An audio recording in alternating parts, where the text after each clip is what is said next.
start and just check we have what we need. Yes, thank you very much. Just to welcome you all here this evening, and this is the council meeting for the City of Onkaparinga for the 15th of August 2023. For those present tonight, I'd like to advise the public meeting will be recorded and published to the council's website approximately 48 hours after the conclusion of the meeting, and it will remain on the council's website for 24 months. The audio and vision of any persons making a deputation and the visions of persons present in the gallery will be captured on that recording, so you need to be aware of that. Please don't film proceedings. You'll be able to see all of the proceedings on the very excellent YouTube channel a couple of days later. So we do have apologies this evening. I'd like to record any apologies, Councillor Fisher and Councillor Roulette, our apologies this evening.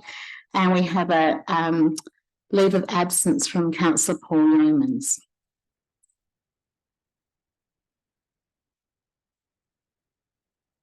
To begin the meeting, we will have our pledge. And I'd ask all elected members to stand, and if members of the gallery wish to stand to support us in the pledge that we make, we'd be very grateful for that too. Thank you. And so, councillors, we recognise the city's considerable natural and cultural heritage, including thousands of years of traditional ownership by Ghana, and the more recent contribution from people either born here or who have migrated here. As we meet together, we build on this heritage by respecting and listening to each other, thinking clearly, being receptive to new ideas, speaking honestly, and deciding wisely for the current and future well-being of those we serve. Thank you, everyone. And just to welcome to our new CEO, we're very lovely to have you here, Foodwin, on our meeting for August. So first item of business is the confirmation of the minutes. And do I have a mover, Councillor Bell? Yes, I'm happy to move. And Councillor Themialotis? Happy to second. Are there any questions? All those in favour? The motion is carried. Thank you very much. There is no adjourned business, and there's no further leaves of absence to recognise this evening. So item 5 is Mayor's communication with my report. Is there someone willing to move that? Councillor Themialotis? Can I move with one quick question? Certainly. In the Mayor's report, you, on the 8th of August, you met with Leon Bignell and Rebecca Day from Trove Property Management.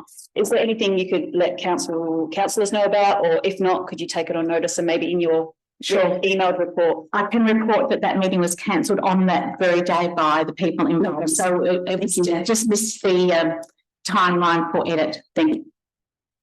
Councillor Platten, are you seconding the report? Yes, thank you. Any questions? Anybody else? All those in favour? The motion is carried. Thank you.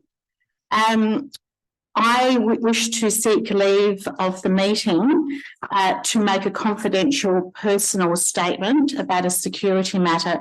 I'm asking councillors, do I have your support for that? Thank you very much. As it's a confidential matter, I'd ask the gallery to can move into confidence. To have a Councillor Themialotis, Councillor seconding, all in favour? Thank you. And so perhaps if you can leave the chamber for everyone, please, that would be terrific. And we'll call you back very, very shortly. Start recording.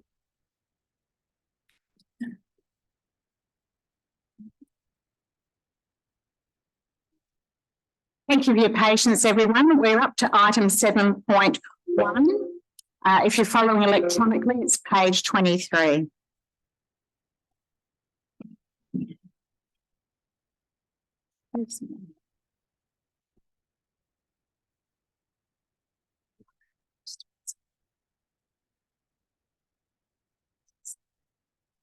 As to 7.1, we are now moving into deputations. Just letting everyone know that we did receive a deputation which I declined. I declined a deputation from Mr. Mark Nielsen related to council election procedures and public access to council meetings on the following grounds. His request related to the Local Government Elections Act, and council does not have powers to change the Local Government Elections Act. Any suggested changes to the South Australian legislation is more appropriately directed to the state government. Since the summary dismissal of his petition to the Court of Disputed Returns, Mr Nielsen has published commentary on social media and he intends to undertake further legal proceedings against the council and continues to make unfounded allegations against council of wrongdoing, specifically that of criminal defamation. During his previous deputation to council regarding the declaration of a climate emergency, he made reference to his impending legal proceedings with the Electoral Commission and council. These comments were not related to his deputation and were an assertion of incorrect statements of legal responsibility. Upon further notice that his deputation was declined, Mr Nielsen sent an unsolicited, inappropriate email which included offensive commentary about elected members and staff. Our first deputation tonight is from Marion McDuie about the Aldinga Bay coast care and vehicle access to the beaches and impact on hooded plovers. Would you like to come forward? Nice to see you. So you can, yes, come through there. So Marion, if you'd like to come up to here, you'll be able to speak from the lectern. And we can all hear you. So Marion, just to remind you, you have 8 minutes. The time is all yours. And as soon as you start, the timer starts. Okay, so good evening, everyone. I've come here this evening to present to the council and anyone here a overview, I suppose, of the situation at Aldinga Silver Sands Beach that is linked to the beach, the hooded plovers, and vehicle access. Now, how do I get that started? And do we have sound? Yeah.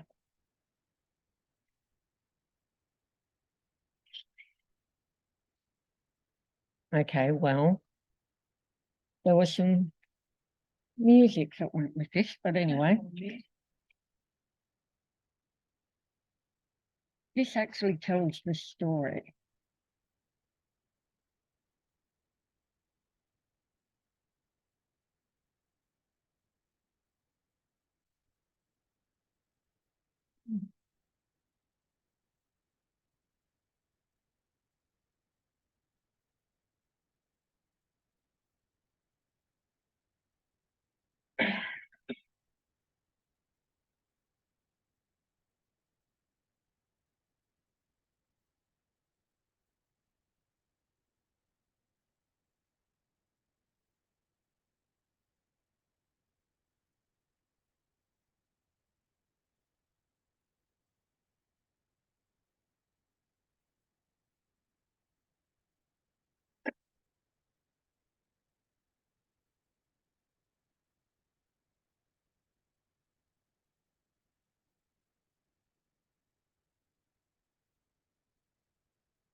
So yes, that's basically, and I thought rather than It's all right. You've got two documents. And the major point of this is that I believe right now in this region, and particularly down around the Aldinga, Silver Sands, Sellex Beach area, with the increase in residential housing and the pressure that is putting on the entire coastal and natural environment, that we need to stop and consider whether it is still a sensible thing to have cars driving on that beach, particularly when it is one of the preferred areas for the hooded plover. And I think there is enough pressure on our local wildlife that we apply just by our day-to-day living and demand on resources, that to continue to increase that pressure and maintain the vehicle access on the beach as it is at present is actually not sensible or sustainable any longer. And I'm working with a local group who are trying to actually bring this issue up again and see if we can get a bit of a groundswell in behind the idea that that is maybe something that we should seriously consider. There's a lot of toing and froing about the whole, no one's ever going to argue that it's not great to drive a car on the beach. But when it gets to the point where the damage and the change to the beach environment that the vehicles are making is making it no longer sustainable for the whole of the marine ecosystem that relies on the beach, the sand, and all the interactions in between. So Marion, your time's up and I think there'll be some questions, so you might be able to get some answers, more answers in. Thank you. Thank you. And Councillor Bell, I believe you've got a question. You're happy to take questions? Yeah. Thanks, Marion, for your presentation. Just some questions. Yeah, I noticed on one of the pictures there was a shelter on over the birds. Is that something that's seen quite a bit? Is there a particular group, or you're involved? You mentioned a group that is involved in placing shelters like that.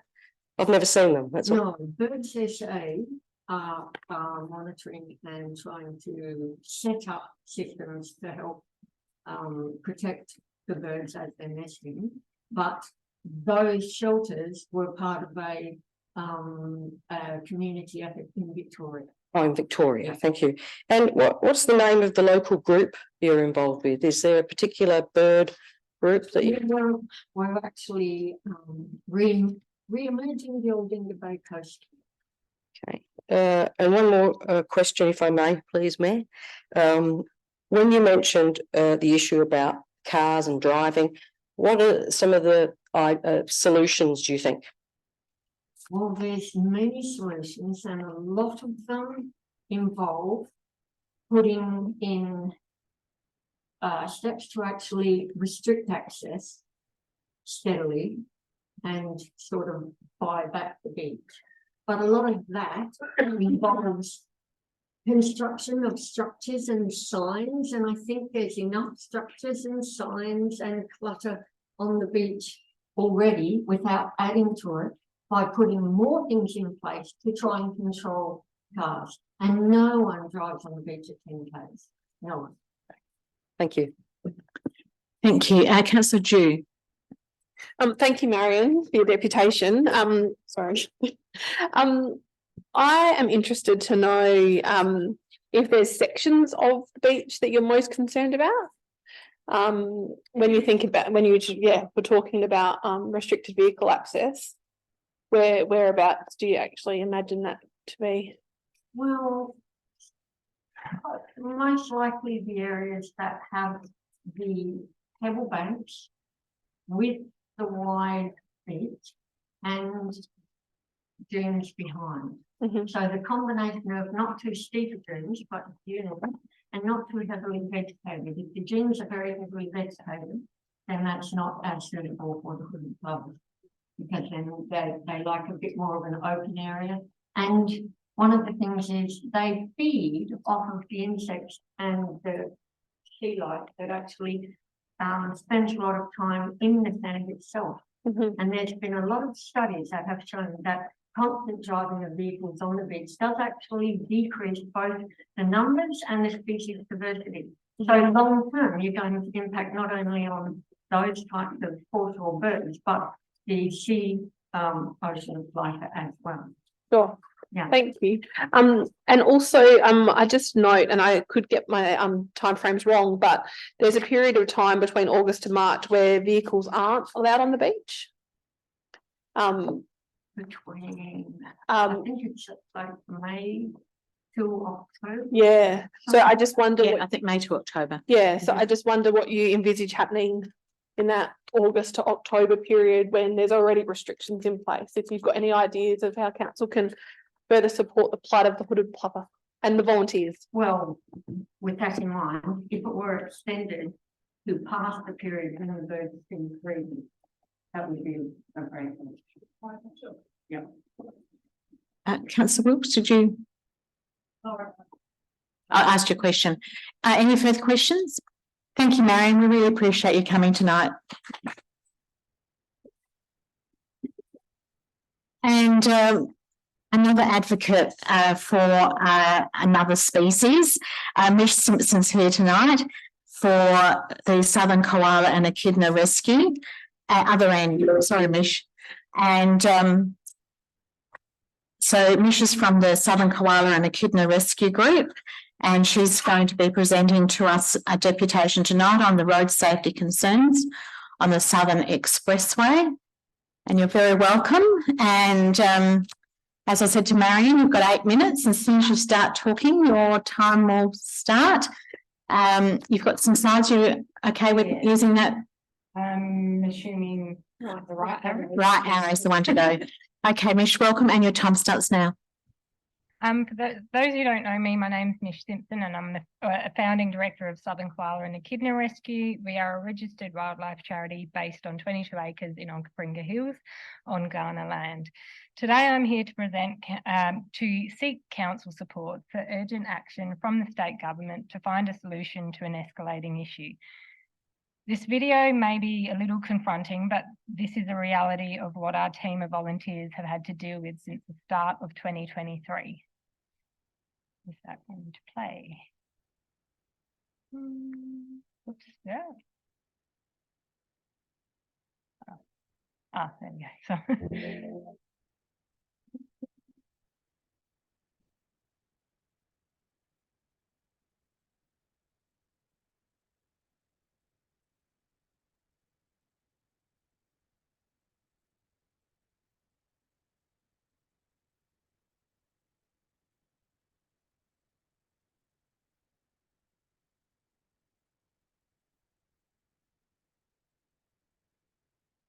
So on the 1st of January, we had our first death for the year, which is what drove me to start a petition, which has got over 30,000 signatures since the 2nd of January.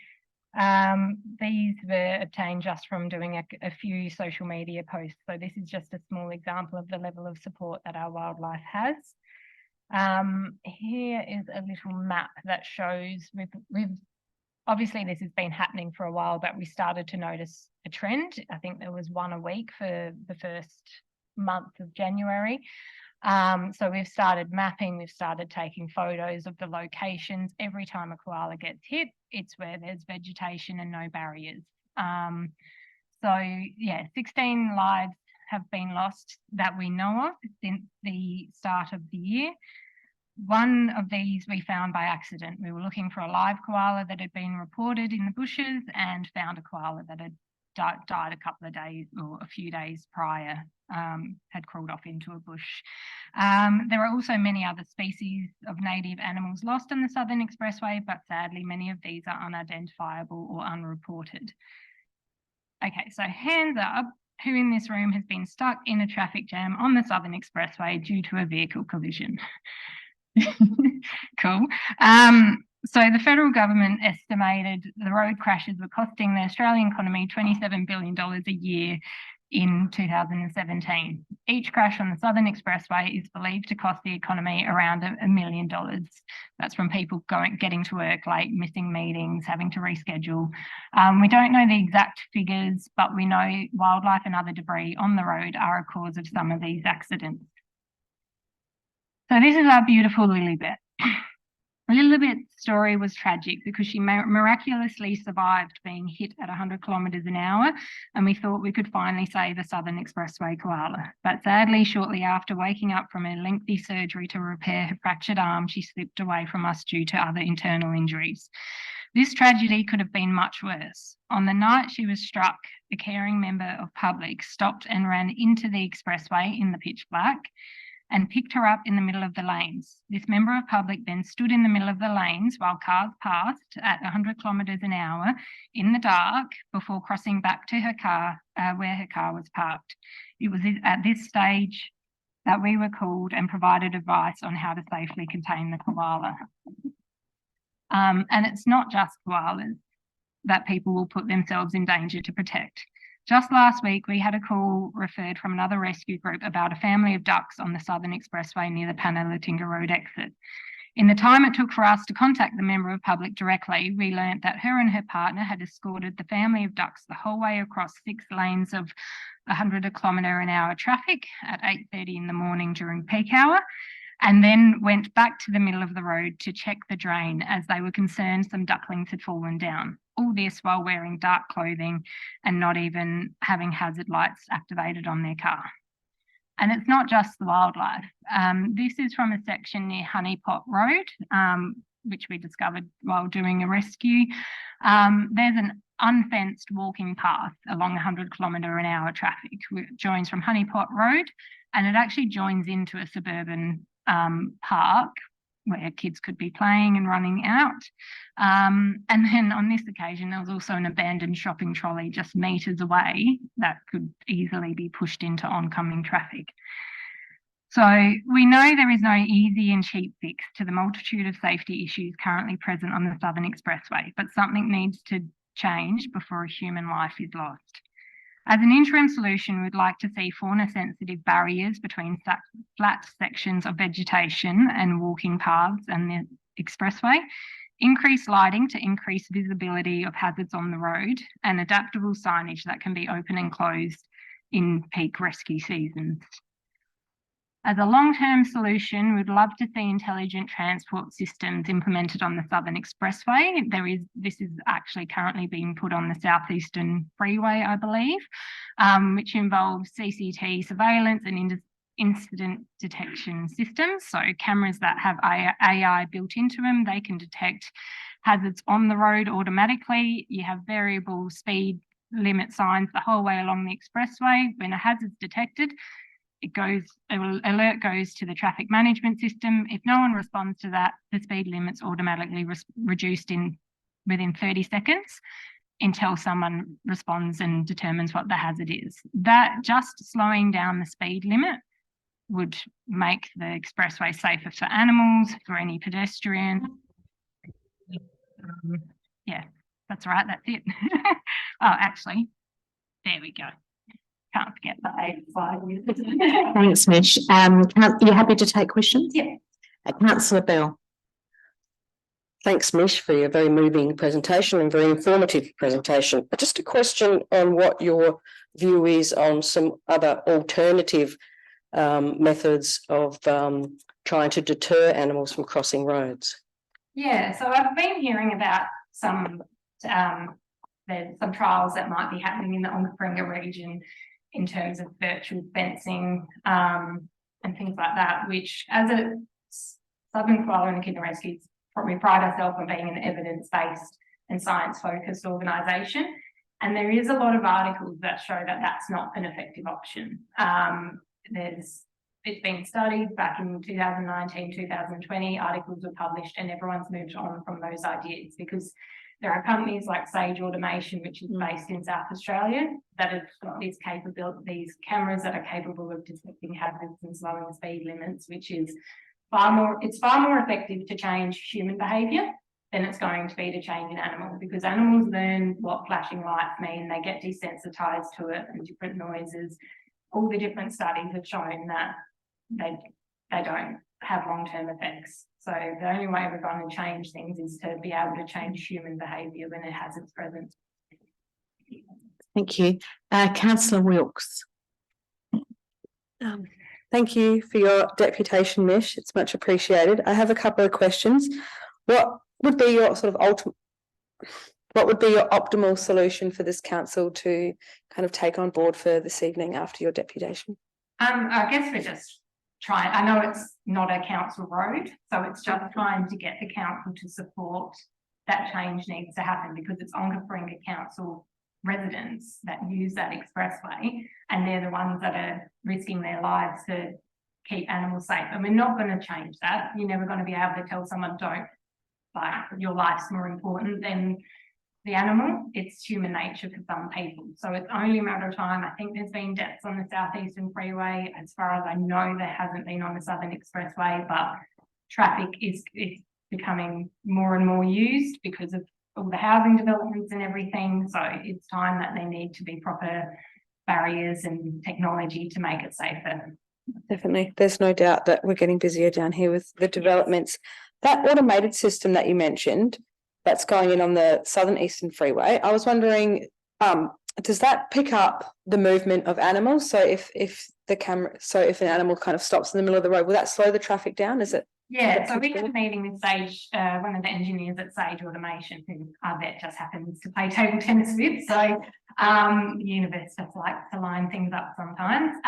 Lovely. And he explained, he was the one who explained this technology, and he said these cameras can work out if it's an echidna, if it's a tyre falling off the back of something, if it's a kangaroo. Because it's AI, we're pretty clever these days with what AI can do, and it actually will determine if it's a particular hazard, and that's when it sends that alert to the traffic management board, and if they don't respond because they're busy doing something else, it automatically will slow down traffic. Okay. So All right. Thank you. Thank you so much for answering my questions. Councillor Due. Thank you, Mish, and thank you for all the work you're doing and your other volunteers. I wondered about so the City of Onkaparinga is obviously not, like you said, doesn't oversee that road, but there are many roads within our scope, and I wondered what design principles we could think about when we're constructing new roads, in considering, you know, we've got the Aldinga scrub, we have places where I don't know if there's high density wildlife, as well as, you know, housing. So what are some ways that we can mitigate the risk to wildlife? I guess every situation is different. So I'm a data scientist in my day job, so I like data, in case you can't tell. And so we've been trying to track exact locations. Dashwood Gully Road's awful, Brookman Road's awful. There's particular roads, and generally when we go out, we try to take note where's it happening. It's on a blind corner. Well, there's things you can do like increase lighting. You can have variable speed systems, even on blind corners. They're already doing that, I think, for cars where there's a T-junction and it detects the cars coming up and slows down oncoming traffic. So it just depends on the particular situation, but obviously out in the country, you have to be mindful. You don't want to light up the whole road, but there might just be small sections where, and that's what we're making sure we're trying to track the exact part of the road where they're getting hit, because it tends to be some kind of trend happening.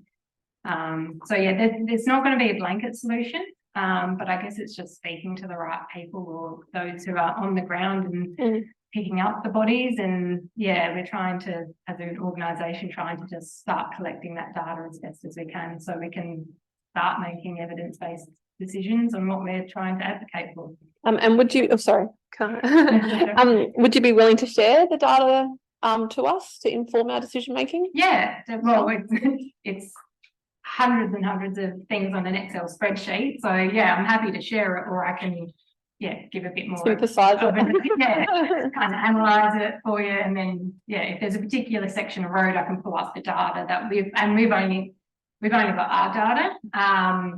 but we are the only koala-based group down the south, and we're the only group that kind of specialises in echidnas. Mhm. But we also collect data for kangaroos. We go out to a lot of pouch checks and other animals as well. If someone reports it, I write it in the spreadsheet because I like data. So yeah. Okay, and my last question is just in relation to, you know, we all obviously have to play a role. So are there ways that council may be able to support increasing awareness?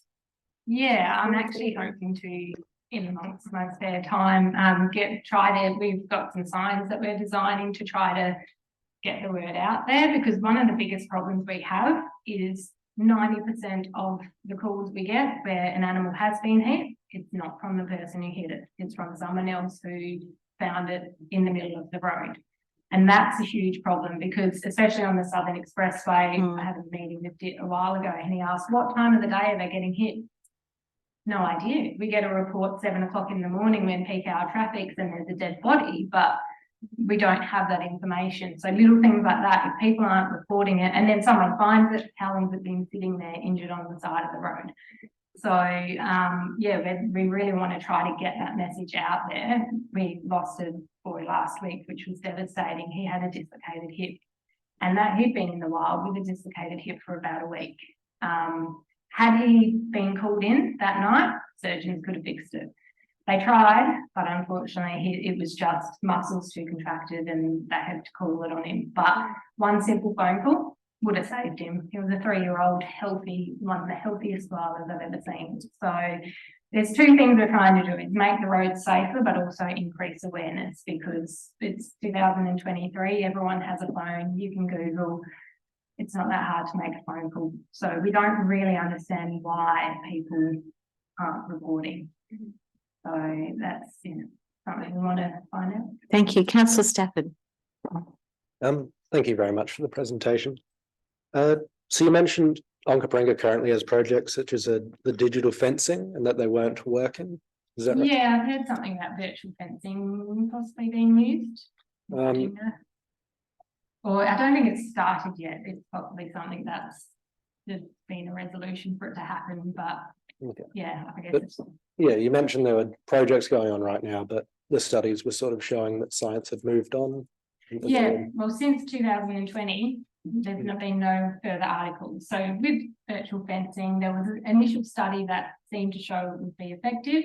The CSIRO then did another study that proved that the methodology used in that study wasn't valid. So that kind of debunked that. And then I think there's been 4 other articles written since, and they just didn't find that it made a difference. They were in states that didn't have koalas, so it was mainly macropods that they were trying to stop. But it's the same principles with any animal. They get used to a noise. I think it works something with flashy lights. If the headlight's coming, it makes a noise which is meant to scare the animal away.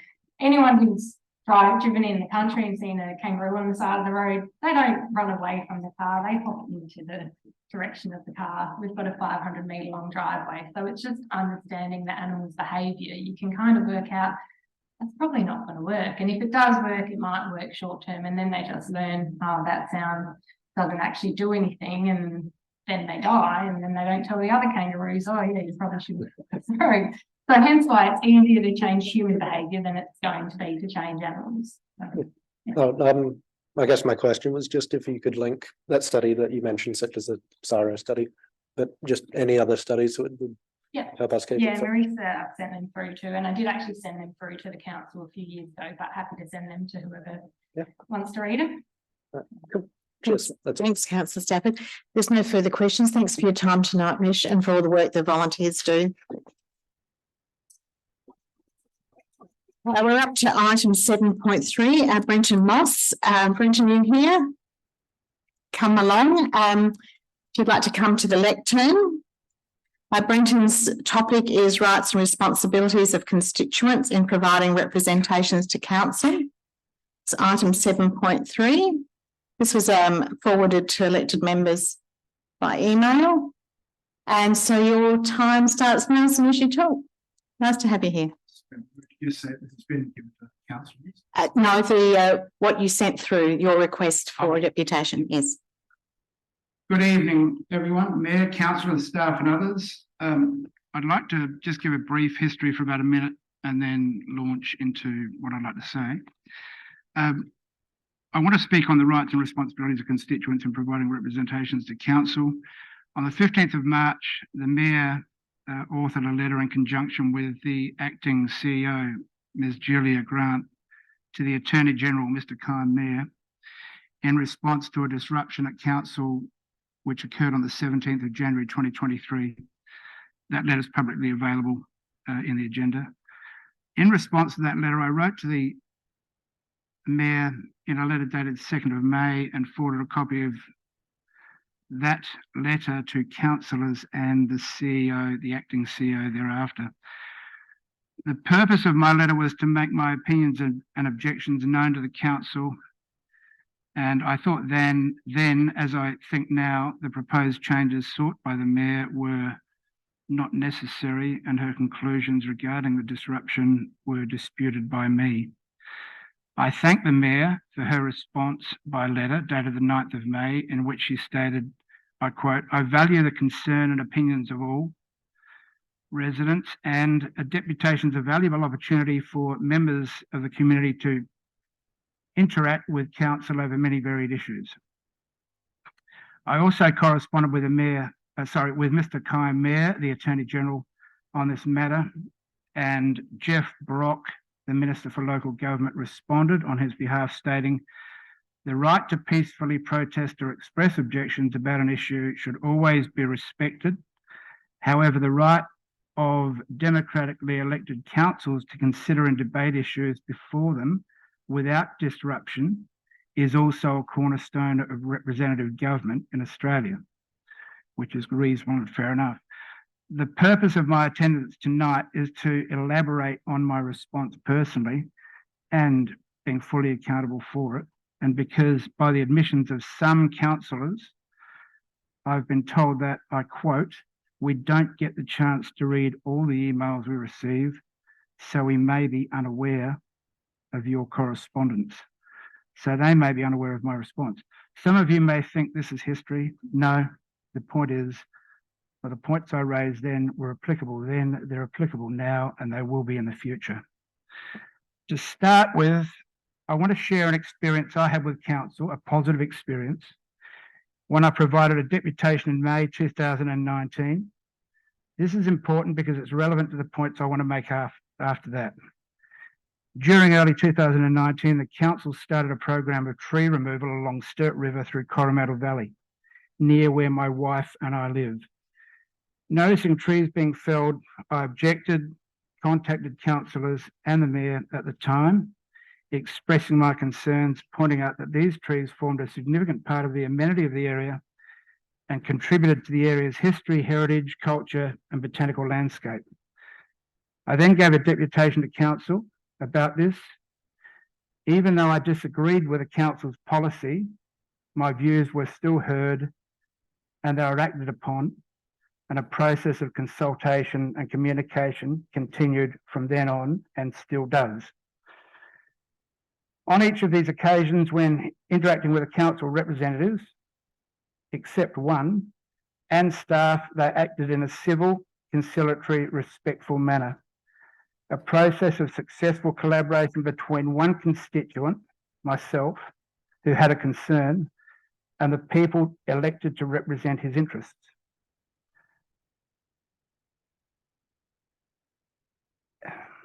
Even when a constituent's views differ from council's, they still have a responsibility to act in a civil manner, and the council's got a responsibility to listen to that concern. This is the way it should be. I come from a family of individuals who have served our country in ensuring that we continue to enjoy a free democratic society.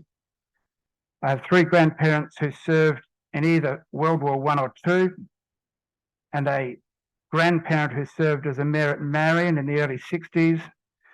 That passion was passed on down to families, and it's been passed down to me. We all believed or believe in fighting for a free democratic society where we all have the freedom and right to engage in and contribute to and form part of the decision-making process in the laws that govern us at all levels.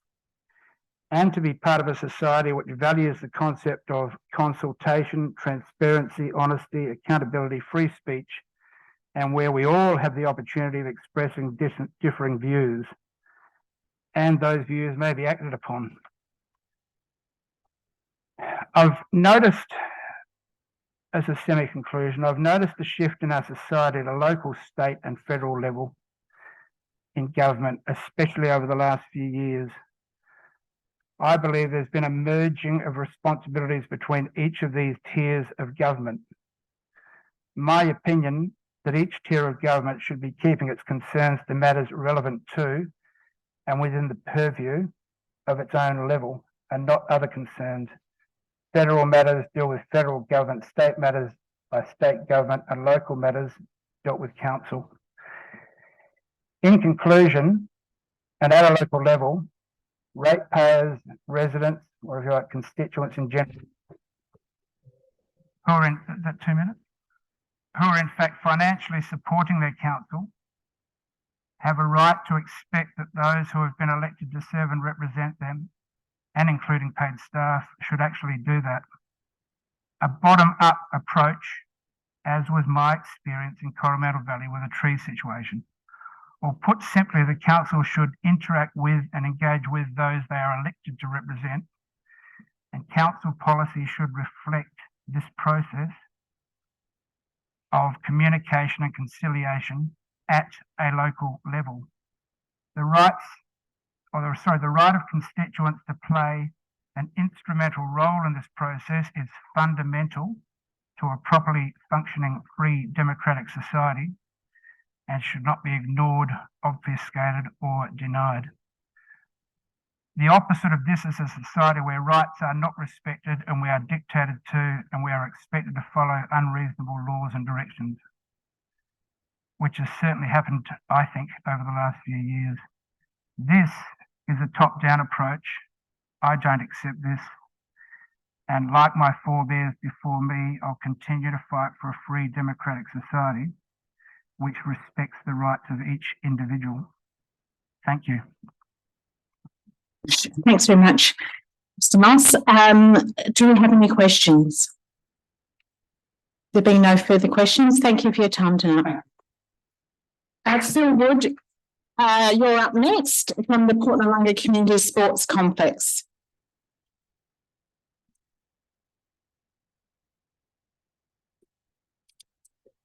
And who's with you? Houston, thank you.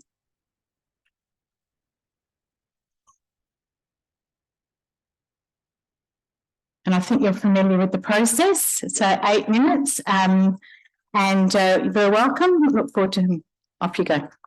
Yeah, my name's Phil Wood. I'm chairman of the board for the Noarlunga Community Sports Complex, and beside me here is Hugh Tebbenson, our long-serving complex manager.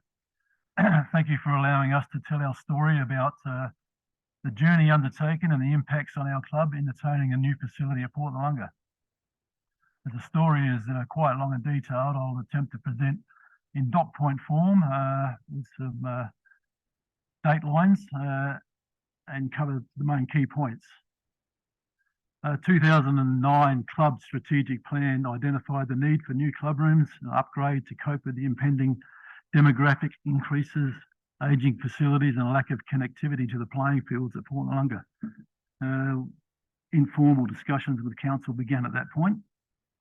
2014-15, the club received notification from council that an upgrade was imminent and a master plan was to be developed in consultation with the member clubs and other stakeholders to address community needs. We heard nothing for 3 years, which is about 9 years from the original discussions.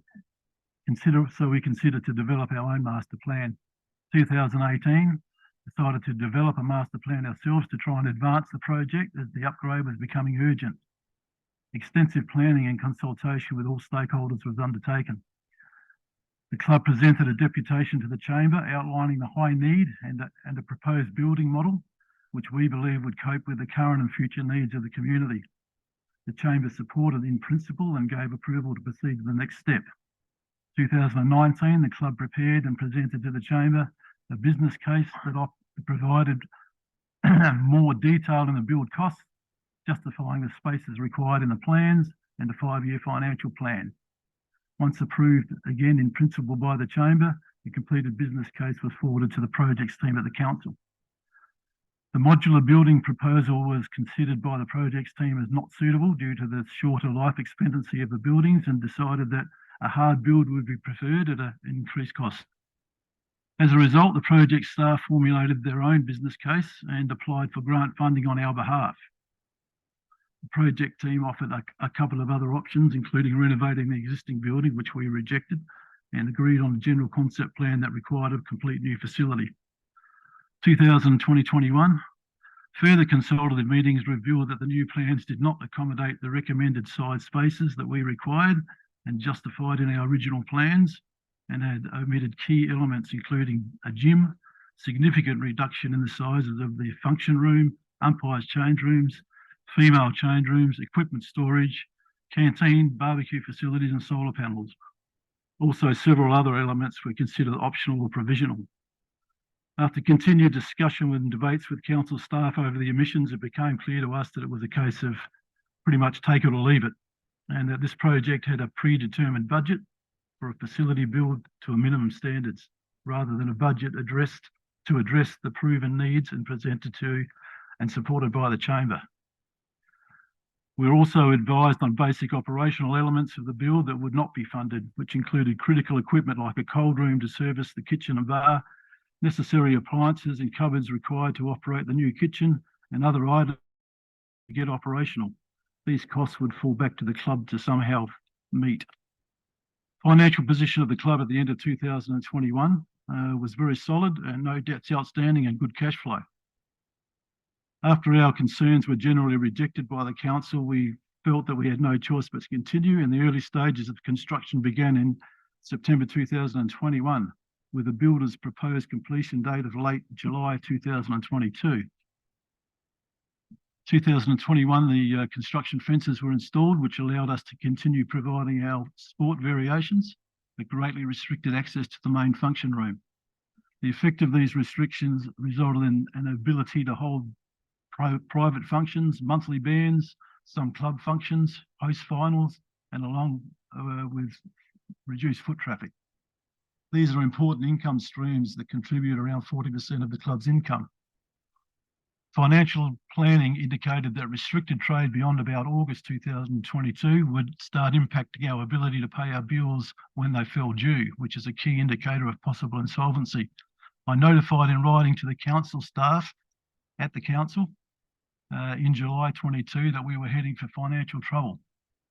Council waived rent and service fees from July 22nd to February 23rd, totaling about $4,400 to help out. 2023, due to circumstances beyond the club's control, the completion date extended out basically month by month, finally landing at a February 2023 completion date some 7 months overdue. This put enormous financial strain on our club, having to use sub-user lease contributions, normally paid directly to council, reduced operating costs where possible, spend endless hours securing new sponsors, borrowing from member clubs, and asking for extended payment terms for critical purchases. The club met with council rec team representatives in early March 2023 and provided financial information and a history of our unsatisfactory treatment over the construction period. Council staff recommended I write a letter with appropriate financial details to the acting CEO, requesting that our lease debt incurred through no fault of our own be waived to help with our financial difficulties. The club received a response from the acting CEO some 3 weeks later, rejecting our request. This, along with constant pressure from the projects team to make decisions on furnishing and design options for spaces that we were afforded, and being told almost weekly of more optional or provisional elements that were not going to be supplied due to budget overspend, started to seriously affect our mental health. The football club initiative to host a major band event at the club, sponsored and promoted heavily by Ryan Fitzgerald, was organised to raise much needed money for both the football club and complex, who were both struggling financially, and proved to be a lot of hard work, but quite successful in early April 2023. All profits from the bar takings to be distributed on a 60-40 split, majority to the football club as it was their initiative. This provided enough cash flow to bail the club out temporarily. We also achieved a $20,000 federal grant for solar, which was approved. The club contribution for that is $12,000, and there was unfortunately no contribution from the council. In summary, the financial impacts, financial loss of income over the construction period conservatively estimated at $120,000. Club spend required to get fully operational in the new facility in excess of $60,000. As a result, the club debts and commitments outstanding, council back debt that we owe $15,000, the band event profit shared owed to the football club, $22,000, club contribution for solar, $12,000. Again, no help from the council there. New council lease estimated, which we're about to sign, at $27,000. Total, we're in debt currently about $76,000, all because of the financial impact of the council supplied new facility. I ask only two things of the chamber members tonight, some financial assistance to avoid our club going under, and to please ensure that no other volunteer, not-for-profit organisation gets treated like we have been ever again. This entire process and the stress caused has taken an enormous toll on our volunteers and our club finances. I can provide full details, financial reports on request if you need. Thanks, Phil. Councillor Platten. Thank you, Phil, for coming and talking to us tonight. I've got a few questions to try and give some understanding of what's happened between the old facility and the new facility. What equipment were you able to transfer from the old facility into the new facility?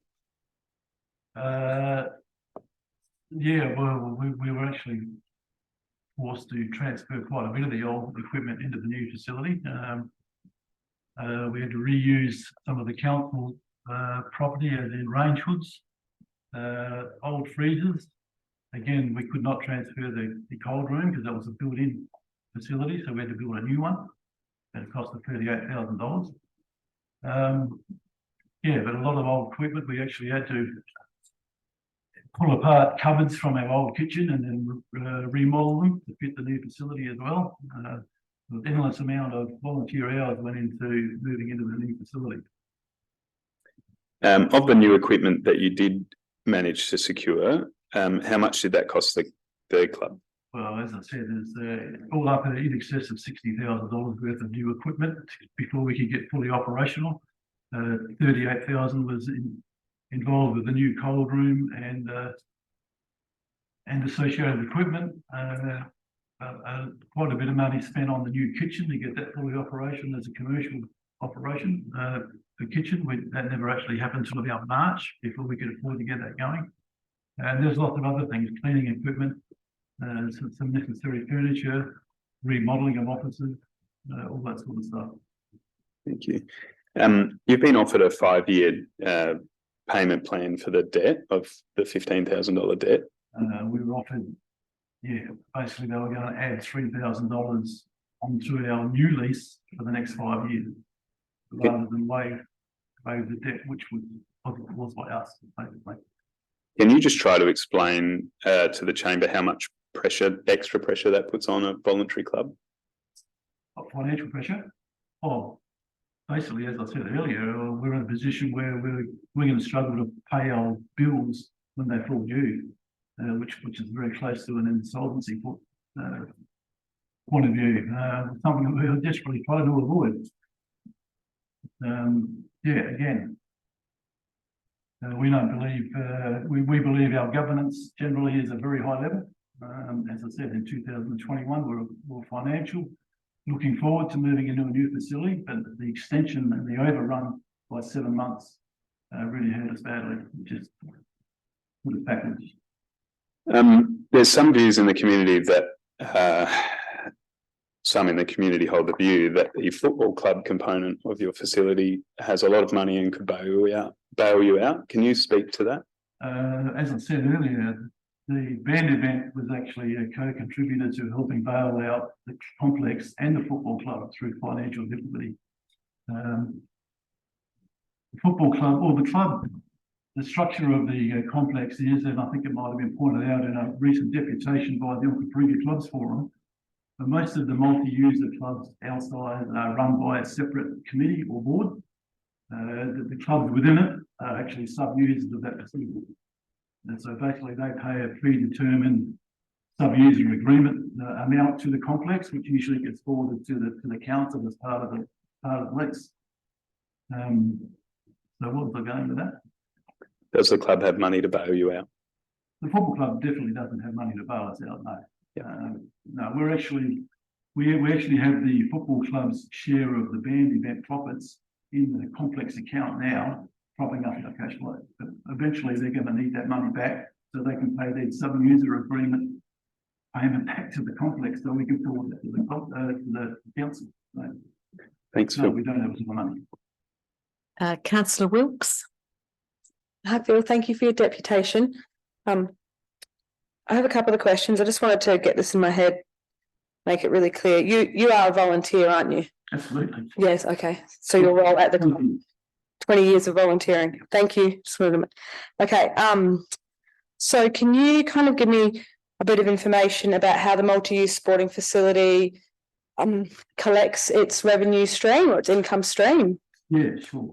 Basically, we have an agreement with the member clubs of the facility on a pro rata basis, whereas cumulatively they will pay to the complex half of the council lease, and then revenue from the bar would pay for the other half. So that's the agreement we have in place.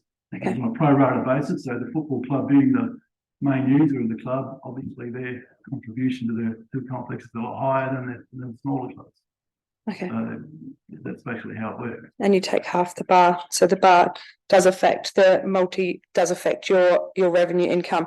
My other question is, you mentioned there was a new cold room put in, cleaning, the modelling for offices happened, you had to get furniture. Who paid for all of that once the club did? The club did. Yeah. Okay.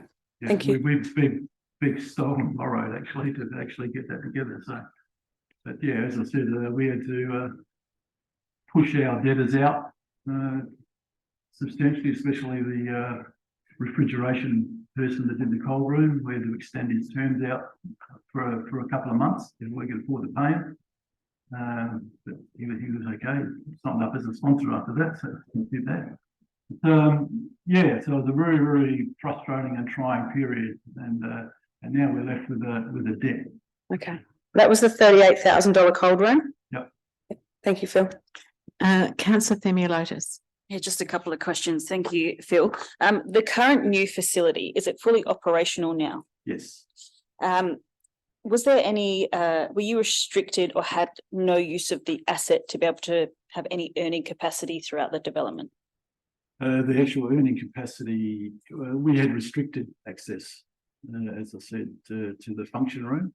That most multi-user clubs now rely heavily on income from other income streams outside of the sports clubs, basically. So we have bands monthly, we have private functions, engagement parties, 40th anniversaries. We rely heavily on outside income to actually help pay the bills and not hit the clubs so hard, dramatically hard financially. And does the new facility currently address the needs of all the clubs that are using it?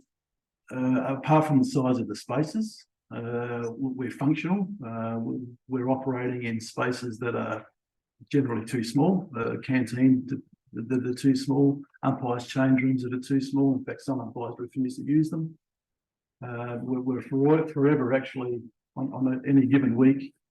The clubs have to get together and decide who's using what change room, depending on a whole lot of other factors.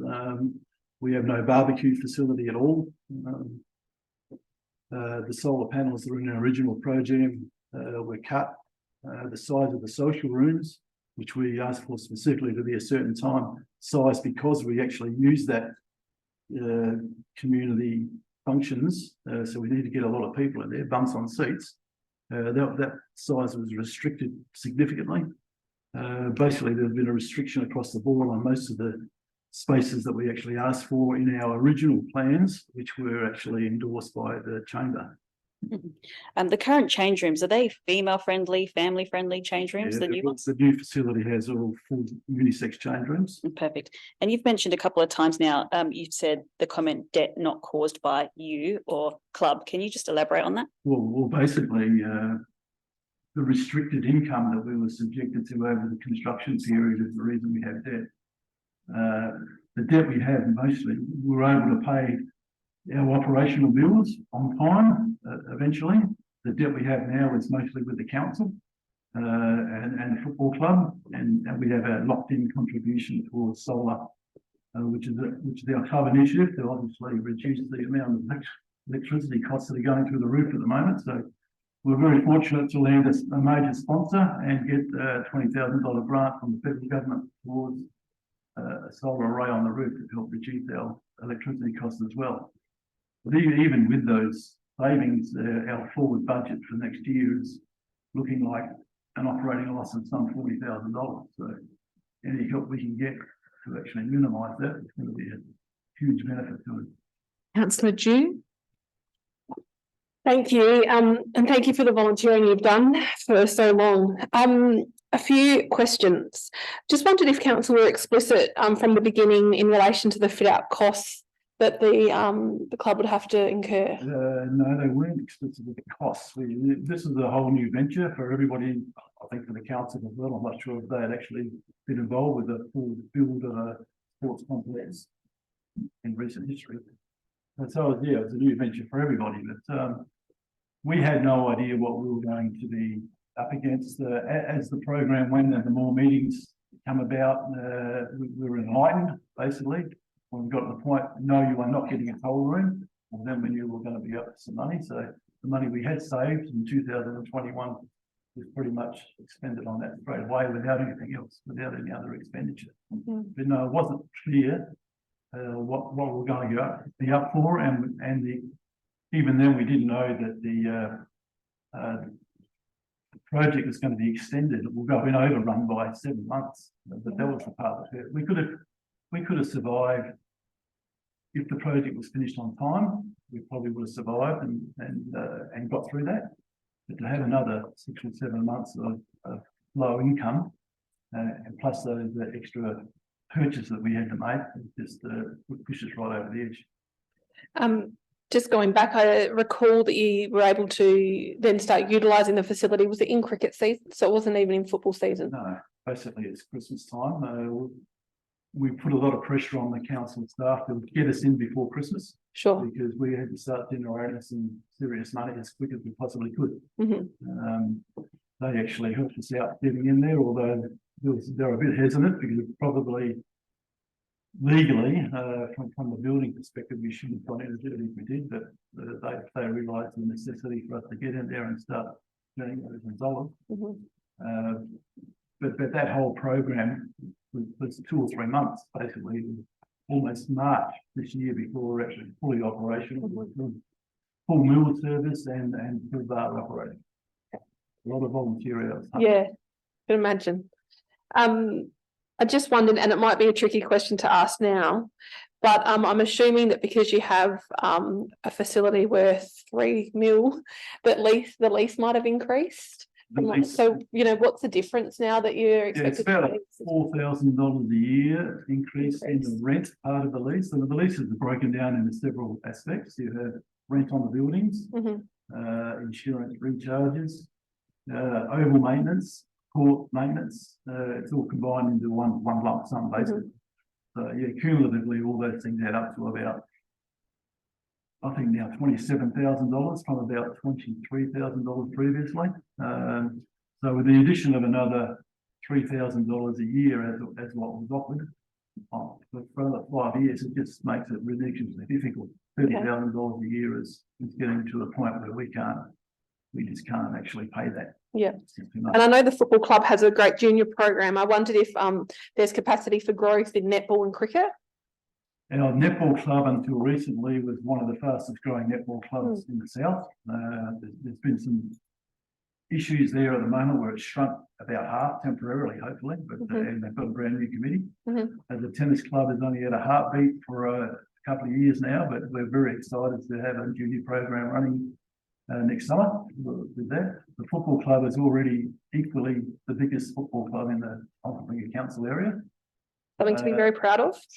Well, proud of, but with that becomes the operational issues of trying to run something that big. And the Sure. football club is suffering operationally with how to resource something that big, as a lot of the other multi-user clubs are. So, you know, we've done our bit and growing, but getting some help back the other way is proving to be a little bit difficult. Sure. This question might be a little bit tricky, but you did talk about before a restricted period of use. And I'm aware that council actually did waive $13,999.24 in relation, well, my understanding, my interpretation of it, I'll check with you and then I'll check with staff after as well, was because of that restricted period. And I was just interested in your comment around that. Yeah, the council was actually trying generally to help us out. Sure. Just didn't go far enough, quite frankly. And when we did reach out recently to ask for that last bit of help, it was rejected. So we're pretty disappointed with that, quite frankly. And now we're in a situation where I've got to strike a new lease deal it's imminent within the next few days, probably. Have a meeting with council and basically discuss or try and tell them that I can't afford to pay the back debt. We're happy to strike a new lease for the next 12 months, but anything owed up until then, I don't know how we're going to pay it, quite frankly. Councillor Stafford. Thank you for your presentation. You mentioned a few times the solar power investment, the grant from the federal government. Yeah, that's right. Yes. So that's obviously another sort of financial pressure right now, but it's an investment for the future. It's an absolute need, yes, and we'll find the money to actually pay our contribution. We were hoping to get some financial contribution from the council through their green energy department, but unfortunately there doesn't seem to be anything available now after we were told it was earlier in the piece, which is also very disappointing. So rather than a $6,000 club contribution towards solar, it's now $11,000. So more money we have to find, but again, very necessary investment. Okay. Yeah, I was just hoping if you could sort of expand on what the solar power array would do for your for the club's finances and the facilities finances. We're lucky to secure a new sponsor, Unified Solar. They are actually, the entire 40 kilowatt system has got a value of $46,000. They're contributing $15,000 towards that, and plus installing it. $20,000 from the federal government and $11,000 from the club contribution covers off that cost. That should almost eliminate our electricity bill almost completely. That's the plan, although the rate of electricity is going up. I can't see that. And so Councillor Wilkes. Sorry, I just have another question. Because you're talking about you're adding components onto the build now, the solar panels, which are going to alleviate that electricity price. When the build was discussed first with council and you saw the first plans, I was wondering were any, because we talked about also the $60,000 worth of items that you had to put into the build, were there any components taken out of the build that were on the plans? On our original plans, yes, we did have an allowance for solar panels. Okay. Our original projects, but that was omitted from the new council plan based on that they could be organised through a different area of the council at some stage later on. So, okay. Was there any other components like concertina doors or? Yeah, there were operable doors between the function room, cupboardry in the kitchen, the host of things actually. Okay. But, yeah, some of the things that we thought were always in our original proposal as necessary items were considered provisional or optional, and as the project moved into overspend, they got eliminated from the project altogether.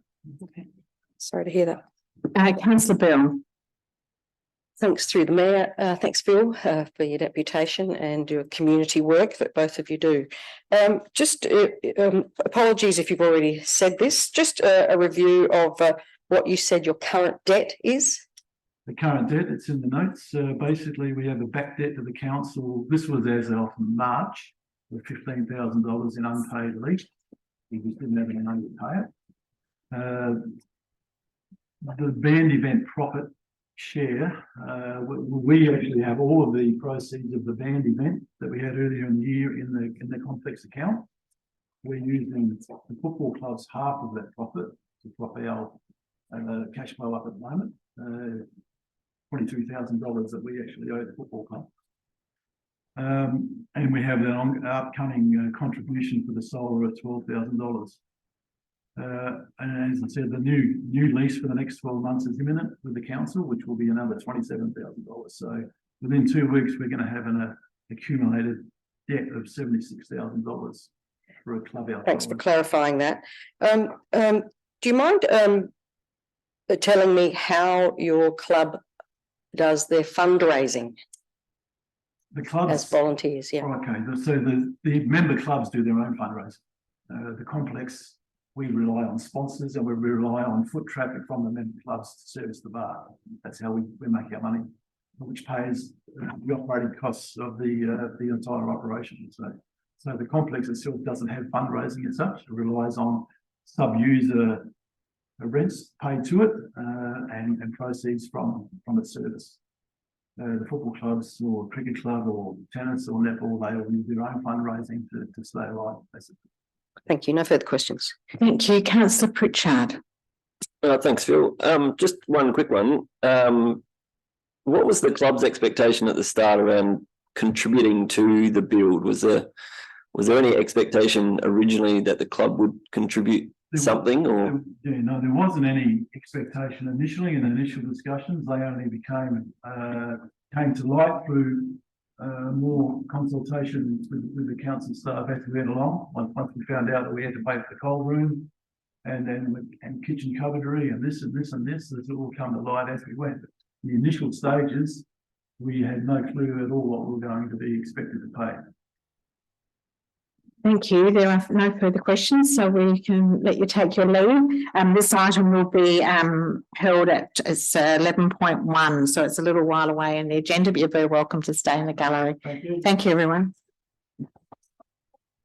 So we're up to item 8.1. That concludes the section of our meeting, just for people who might be following along, of all our deputations. We now move into reports of committees and then reports of officers. And I'm just checking Nathan is in the room, but we'll just take the item 8.1, Chief Executive Officer Performance Management Committee, the minutes of our meeting on the 13th of July. Councillor Dewey, are you moving that? Yes, thank you. Thank you. And Councillor Greaves, seconding. Are there any further questions? All in favour? Can you vote? All in favour? Thank you very much. Those minutes are carried. And thank you for all the good work that committee's been doing. We'd now like to welcome Nathan Cunningham. He's presenting the Council's Assessment Panel Annual Report. And we're up to item 9.1. So in the electronic version, that's page 33. And I'm handing over to Nathan. I think that's right. Yep, the red button. Thank you. Welcome. Thanks, Mayor Weir. And lovely to see you all.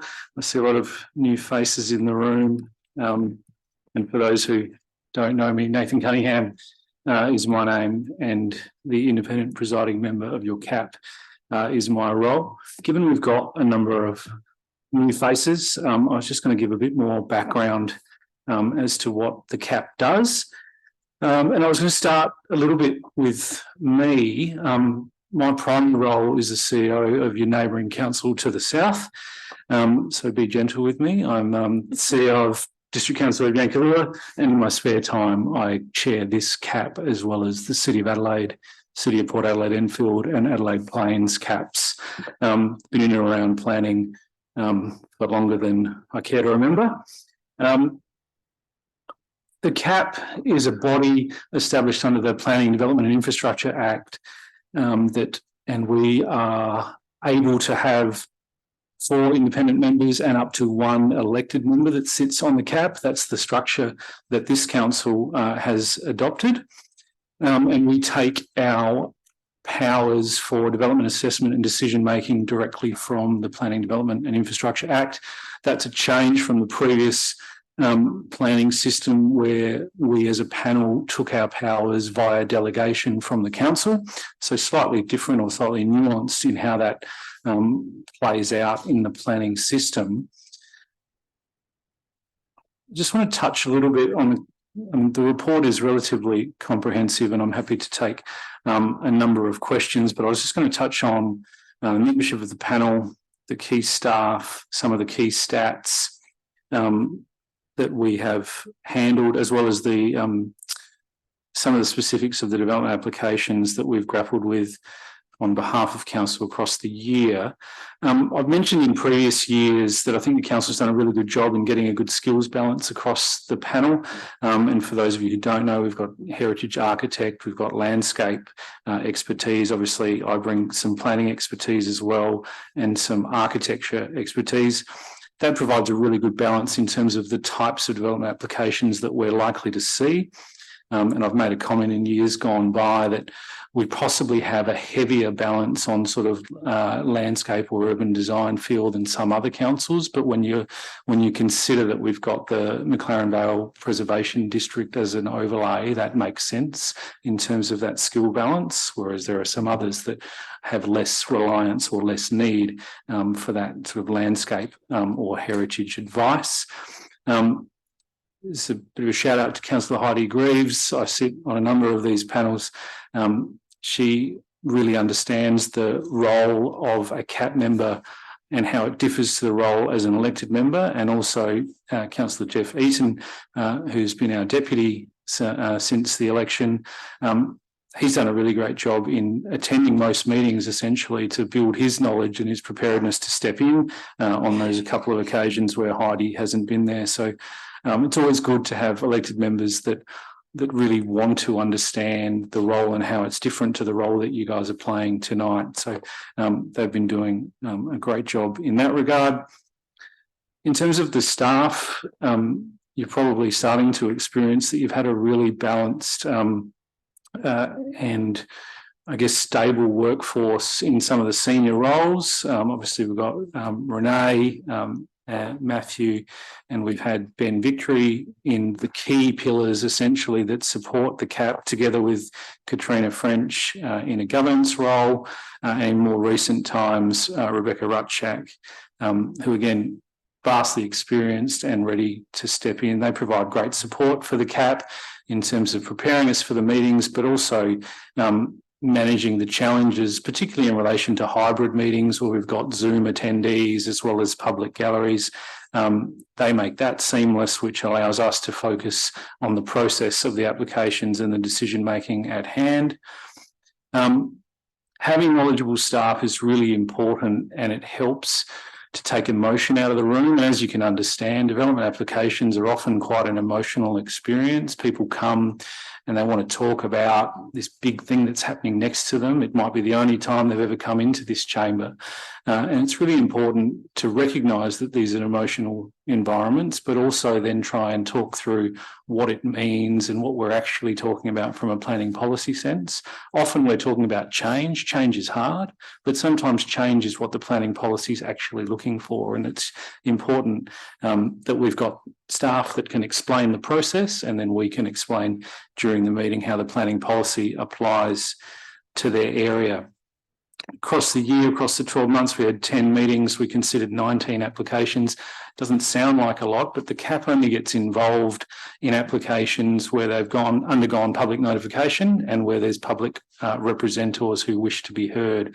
Under the new planning system, the numbers of applications being notified has diminished in most councils. Some of the inner metro councils are slightly different, but that's due to boundary developments, which I won't go into in too much detail. But when the allotments are smaller, the buildings are more likely to be on the boundaries, and that triggers a notification. So we've dealt with 19, 14 were approved, 1 deferred and 4 refused. I note that 3 of those refusals were appealed, and those processes are ongoing, but the only groups with appeal rights are the applicants now under the new planning system, which again sort of highlights why there's some greater emotion in the room from the representatives, in that they come and it's their only chance, whereas in the past often they had a channel through the Environment Resources and Development Court to air those issues or flesh them out further. So sometimes we see a bit of desperation conversation in the room, to be frank, and that's important for us to understand and work through. Some of the key applications that we've seen, we've had restaurants, cellar doors and function centres, as well as tourist accommodation in rural areas, in McLaren Vale. Those are the applications where we try and get all the planning policy and the assessors as in us, try and get the balance of what the rural lifestyle feel is to the current neighbours and the current residents, but also understanding what the planning policy talks about in terms of the value adds. And sometimes the value adds talk about scale of development and what that impact or what an acceptable level of impact is. And that's where we try and come in to find what that balance is in terms of those sizes. We've had a number of single-storey and two-storey childcare centres. Two-storey childcare centres seem to be the flavour of the last sort of 24 months. They're popping up everywhere. And the new planning system has been more promoting of this land use in residential zones. So almost your quiet suburban street where most of us live, the opportunity now exists to propose a childcare centre probably on that street, certainly down the end of the street if it's a more major thoroughfare. Childcare centres create traffic, they create noise, they create impacts, and our role is about balancing those impacts with the wants for change, which are highlighted in the planning policy. We've had some people depositing fill in the hills face zone. So fill essentially just additional soil. Doing that in a hills face zone triggers development. So not everything is development, and fill not everywhere is development, but in this circumstance it's development. That application, and again, partly because of the skills balance that we have in the room, that was deferred, seeking some further information around, well, where does the soil go that runs off, and how does that impact on the creek and that's nearby, and what kind of soft landscaping will help hold that fill together and still be an Indigenous species. So some of those good skills helped to get a deferral. Understand that applicant is now looking at responding to those reasons for deferral and coming back with what I imagine will be an improved proposal. We have retaining walls and fences. We often see there was one that was refused, I recall, in Coromandel Valley, which prompted a redesign. And then we saw that again at a lower scale with an increased setback with some additional landscaping, which just sort of demonstrated that the CAP is trying to get really good outcomes, and they'll use the refusal in order to trigger potentially improvements. And that's what was the outcome there.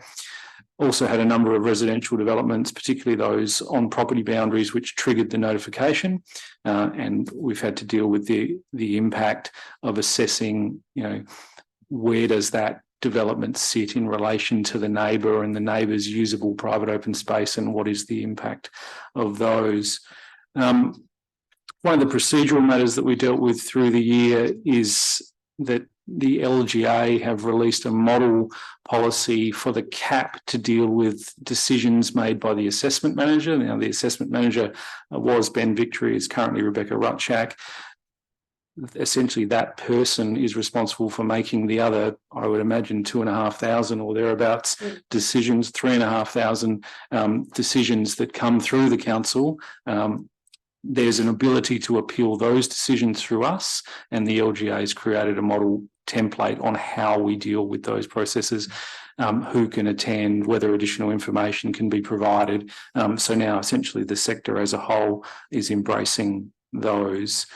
The CAP also provided a submission to the Planning System Implementation Review Expert Panel.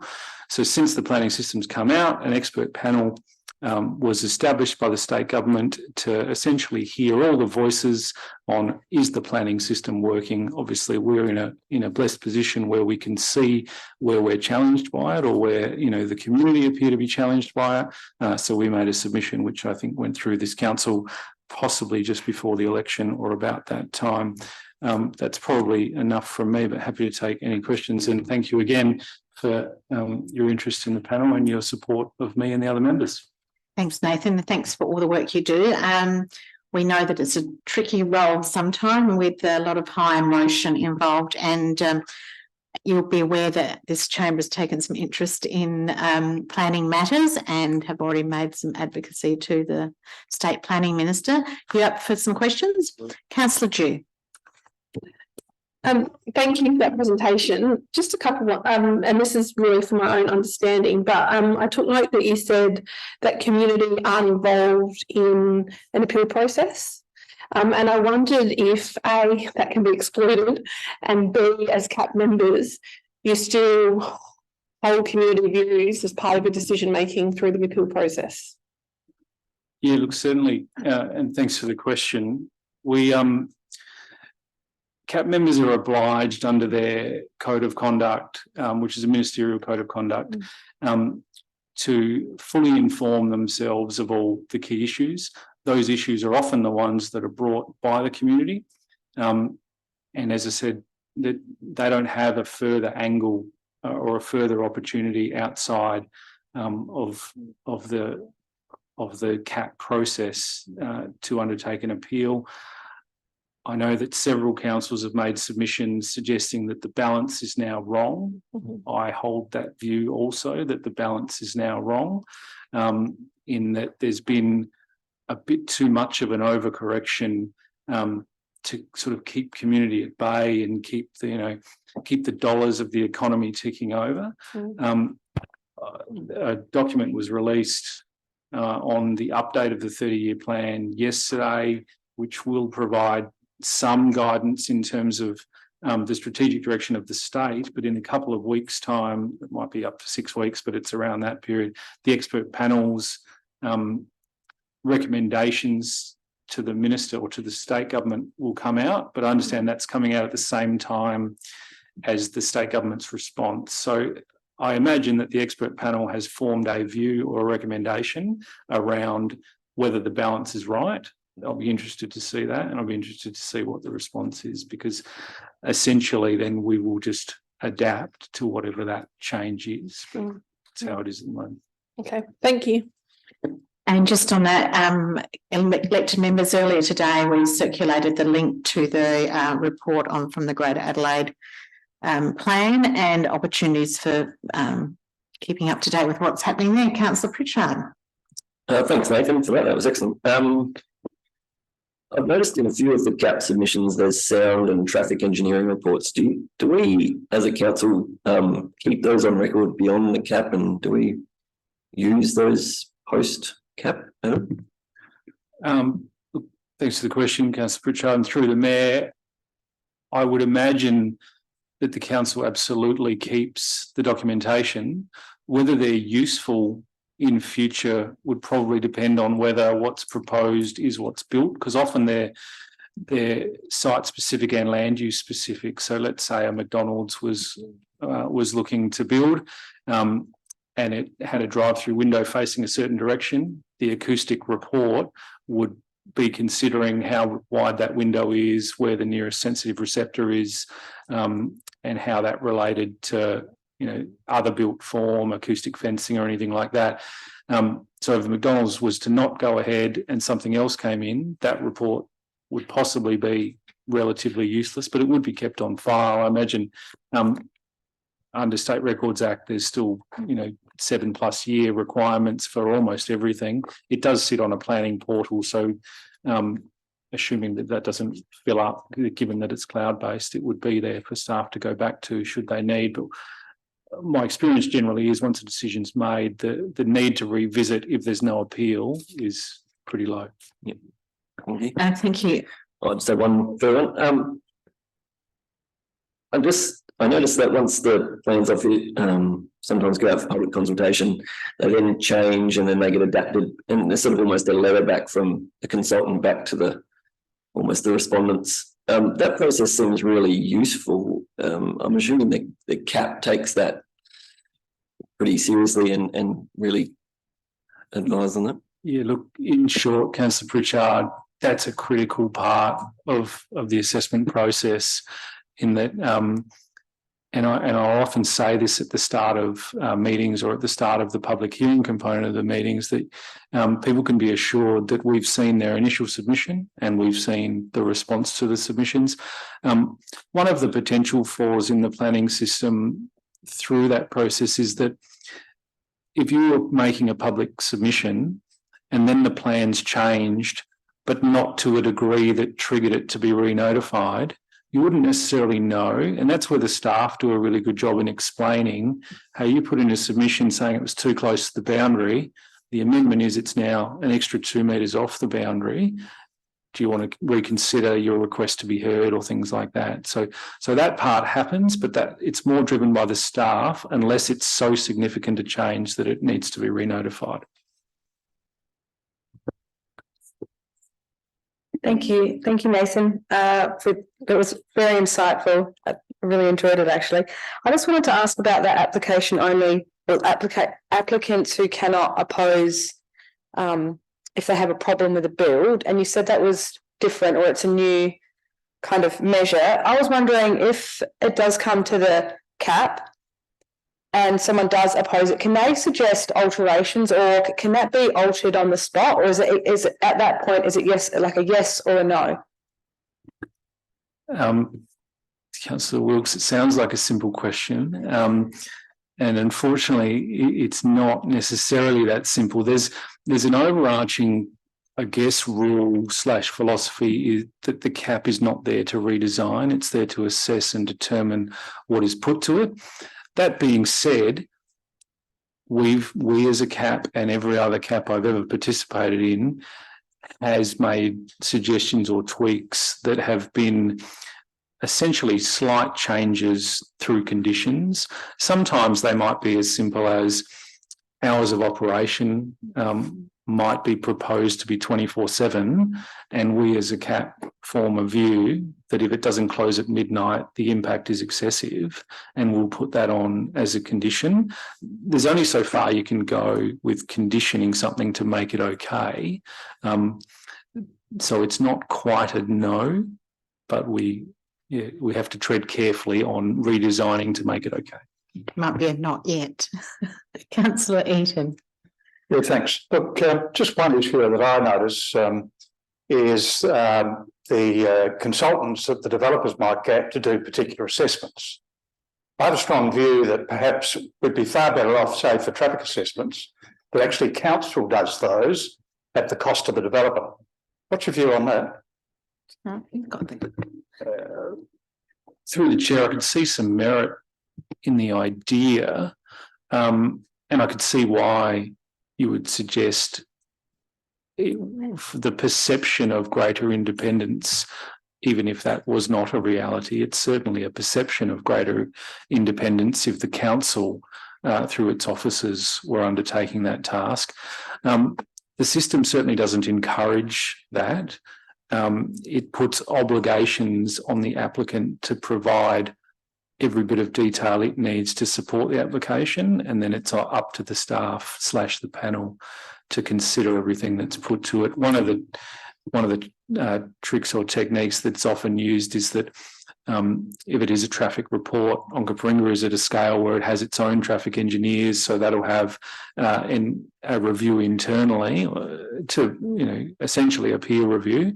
And there are occasions where the staff have then sought an additional peer review from another consultant engaged by itself. But the system doesn't encourage council doing that work up front. It encourages council to do the assessment of what's provided. And Councillor Eaton, did you have another question? Yeah, it's another question. I mean, well, it's an observation. We need a question. Just some of them that I've looked, and I attended one every day, and I saw the traffic assessment was completely out of line to what I was observing. And in fact, a resident close handy actually used to run that section of Department of Transport and just shook his head. So that's why we've advocated, I think, to try to actually... We have, yeah, thank you. Thanks, Councillor Eaton. Councillor Lotus. I'd like to move the motion, please. Thank you. I am very pleased to see that. Do we have a seconder for the motion? Councillor Wilkes, or do you have a question? I have a question, sorry, it relates to the report. So in the presiding members report, it states that, well, because CCAP met every 3 weeks, but it states that some meetings were cancelled because of the, because there wasn't enough, and there was a suggestion to make it monthly. Has that been considered? Could that be proposed? Is that even? So I don't know that needs to be amendment for the report, but it is a question. It's a question. I'm not offering an amendment. I'm just. I was just checking. Just if I may on that, the reporting schedule under legislation would be a decision for the CAP rather than a decision of the council. And it has been discussed, and there are merits of the 3 weeks, but there's also merits of the 4 weeks. So that'll be considered, possibly with some better data around, whether or not a 4 week is a better cycle. Thank you. Councillor Bill, are you seconding it? Yes, thank you very much. I'm just going to just hold up for 2 seconds. I just want to check something with.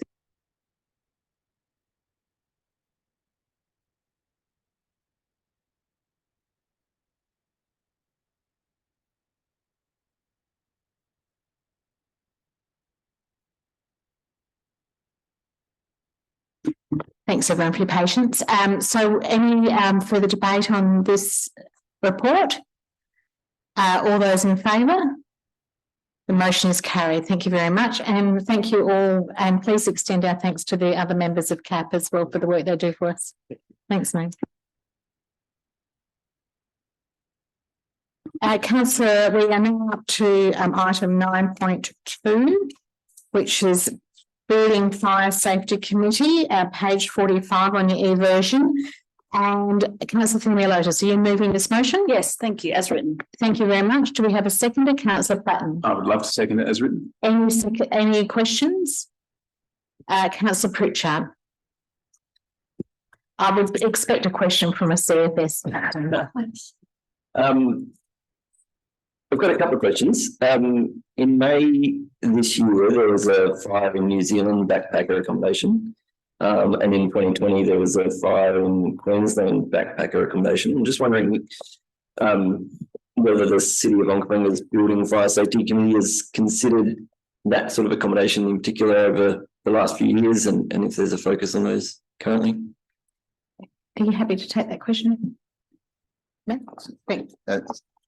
Through the Mayor, certainly as part of the Building Fire Safety Committee, terms of reference, that type of accommodation is a key focus of the activities of the committee. And not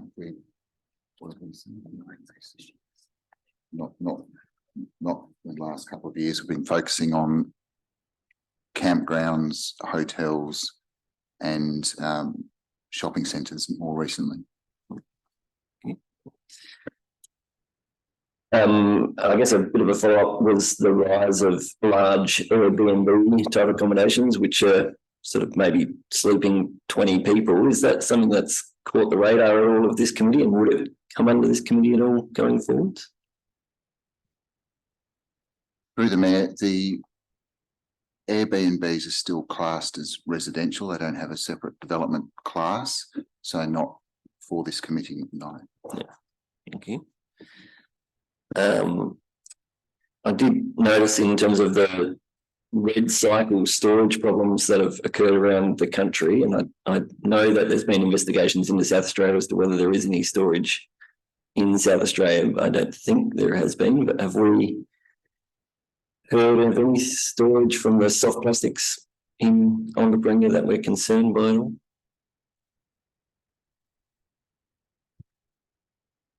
To the best of my knowledge, there's no large-scale soft plastic storage in Onkaparinga, and the issues we've had in the past are in the northern suburbs, so not anything for this committee to manage. Thank you. Two more. I know a couple of the buildings that we investigated by the City of Onkaparinga's or reviewed. Have we ever had any trouble with our compliance in terms of our buildings? Through the Mayor, certainly we've seen, worked with our projects team to get outcomes that resolve any fire issues for sure. So recent examples have included uprated fire doors, that sort of thing. Some work with pumping stations to ensure the water flow is correct and that sort of work. So we do that both before and during any audits. So thank you.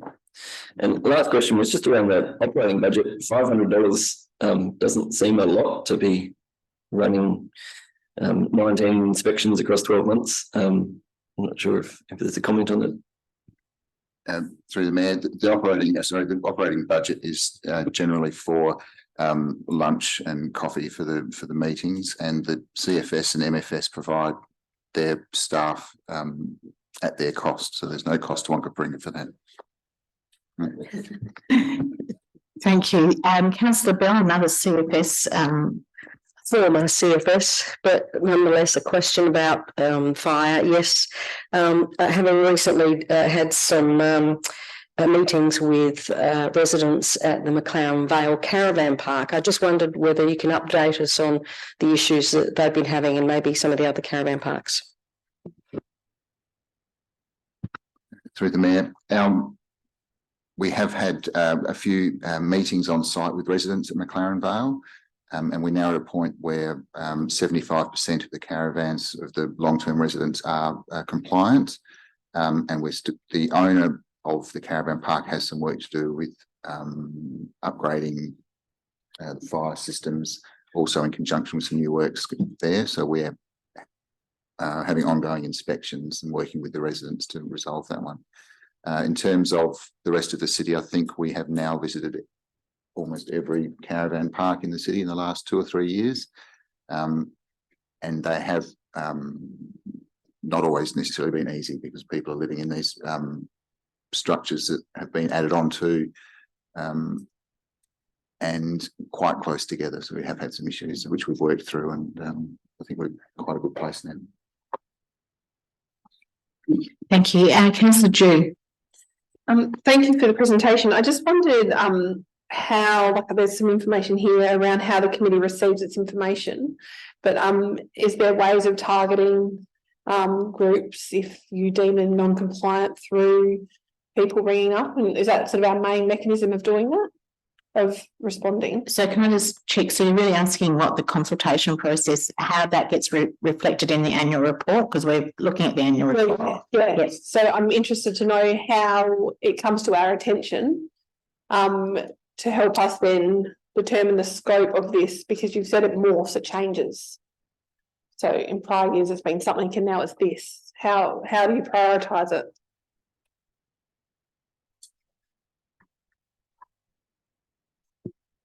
So it's cyclic. So we actually go through the past history, and currently it's hotels, it's shopping centres, and purely because in the past we've done things like supported residential facilities and things like that. So it's going through in rotational. The only thing that can sort of halt that is when we get referrals from the MFS or CFS, and we've got to focus on a particular building through a complaints basis. Thank you. Perfect. Thanks, everyone. I'm going to put the motion. Any further debate? All those in favour? Thank you. It's carried. And thank you very much for the work and keeping our community safe. We now have item 9.3. There's no further update. And so is someone willing to move this motion? Councillor Themialotis. Can I ask a question first? You certainly can. Can I get a response from council staff on how the resident feels about having that piece of vegetation removed? Can you answer that? Yep. Hello. Through the Mayor. As I think attached in the report, the resident is not that sort of agreeable to that being removed. I'm not too happy. Okay, so not moving it. Councillor Eden, would you have a question or debate? I'm happy to move it. Thank you very much. And question? Yeah, I'll provide support. First, one question is, I believe that road runs east-west. Is that correct? Through the Mayor. Yes, that's correct. Okay, and observations from a person that used to wear glasses that's now doesn't have to wear them, but certainly people that are visually impaired have difficulties with those mirrors. and picking up the clarity of it. Today, my eyes are perfect. And the other good thing with it is that at least we're not dealing with a regulated bush. Thank you. Thank you, councillor Eaton. Councillor Wilkes, are you seconding? No, I'd like to ask a question. Petition, go ahead. So in the financial implications, you've mentioned the proposed vegetation removal of the, which is understandable. I was wondering if there had been any explanation to how much the mayor would actually cost council if we were to, do as the petition requested.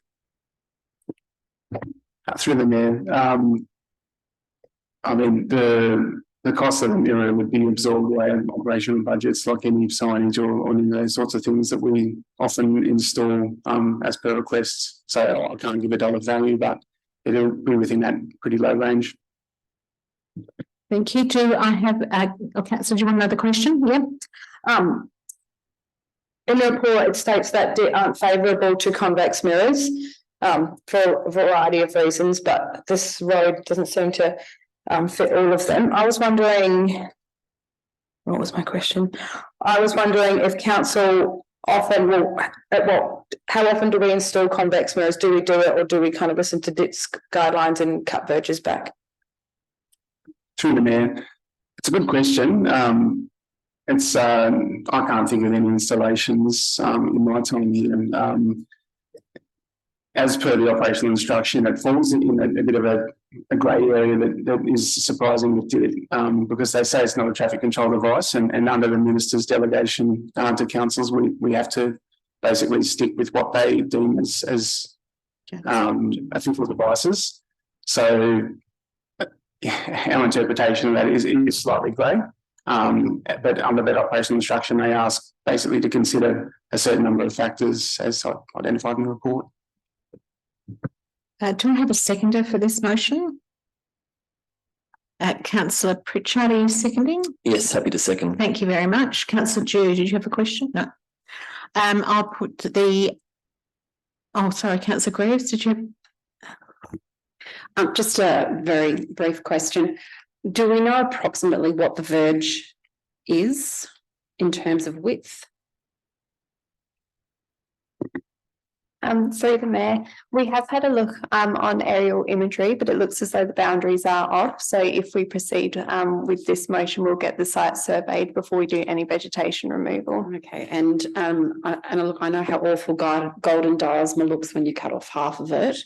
I wonder if it's possible, if we are going to go down that path, if we can actually, I guess, negotiate with the resident not to cut off half of it, because that will look terrible, to take it all out and possibly plant something else that will take up the space that belongs to the resident. Yes, through the mayor. So the proposal was to fully remove the vegetation. That also then negates the need for ongoing pruning at that site as well.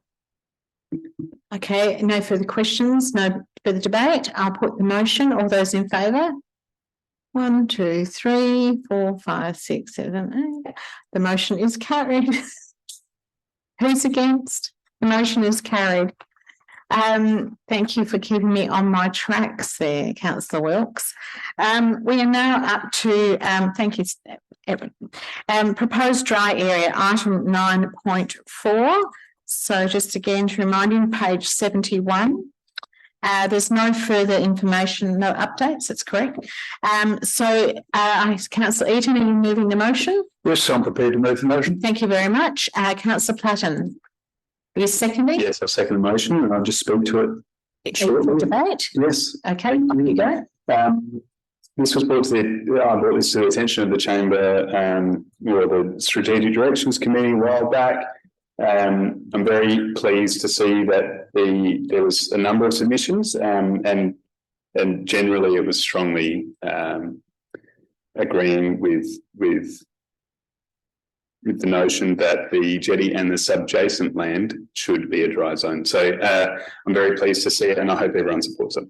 Thank you. Thank you, Councillor Wilkes. A question or debate? I'll just have a really quick debate because this is also in my ward, and I commend Councillor Platten for bringing this up, because just like him, I also heard a lot of questions when I did door knocking and street corner meetings asking about this area because it seems to be a bit of a spot where hooligans, we can call them, congregate in summer and know that they can drink and they can have alcohol and they can have open bottles on this area. And it's great to see such a large amount of community feedback from this. 71% supported it purely because of those reasons, because there is so much alcohol consumption and room for movement on the jetty, which is not favourable for the area.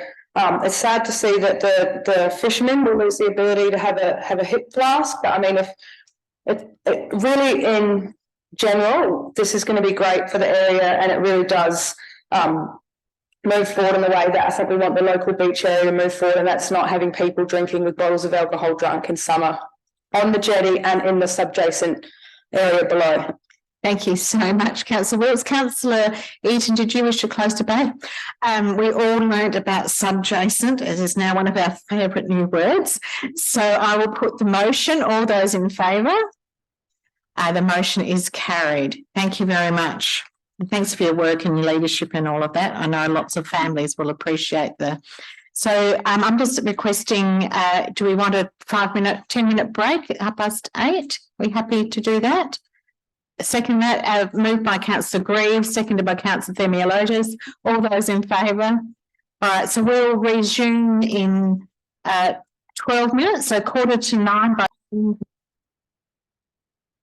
We are now up to item 9.5, a very important appointment of member liaison to the National Trust of South Australia Willunga branch in the Southern Area Residents Association. Councillor Bell, are you moving this motion? Yes, I would like to move. Do you wish to speak? Yes, just to say that I welcome Councillor Pritchard being a liaison for the National Trust of South Australia with myself. I like to speak very highly of him. I've been working very closely with him since we were elected, and it's great fun. Thank you, Councillor Bell. Do we have a seconder for this item? Councillor Themialotis. Oh, absolutely, and briefly just speak about Councillor Dewey and how respected Councillor Dewey is, and she's a fantastic councillor. I look forward to the work she'll be doing with the Selix Area Residents Association. Thank you. I think that's lovely to hear these beautiful contributions. Councillor Wilkes, did you wish to comment? Yes, I'd like to comment. No, on both of them. I think both of these organisations would be lucky to have both of these councillors on board, and they both do a great job in everything that they do. Thank you. So I'm wondering if we can pass this motion with acclamation this evening. So all those in favour? That is carried. Our community groups will be very well served by you all. Thank you very much. And we now have item 9.6, the council and committee reporting schedule.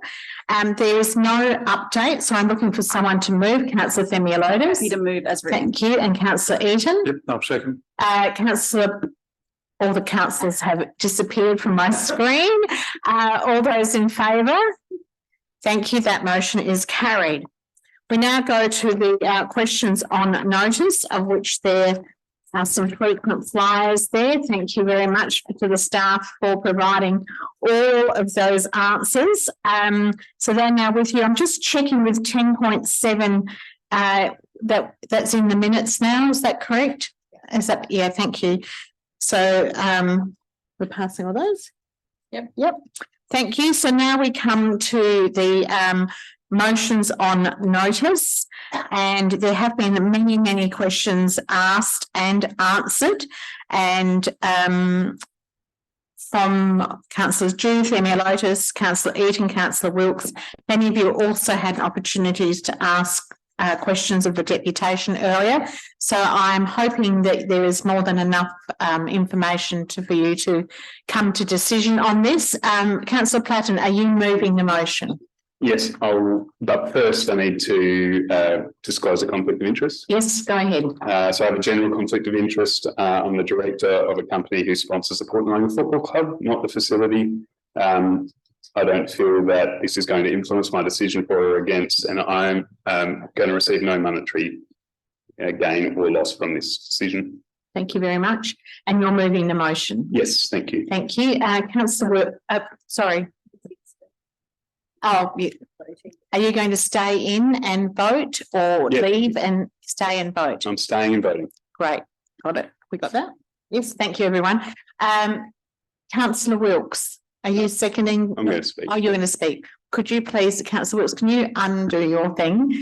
And can you press yours, Councillor Platten? Yes, that's all good. Off you go. Okay.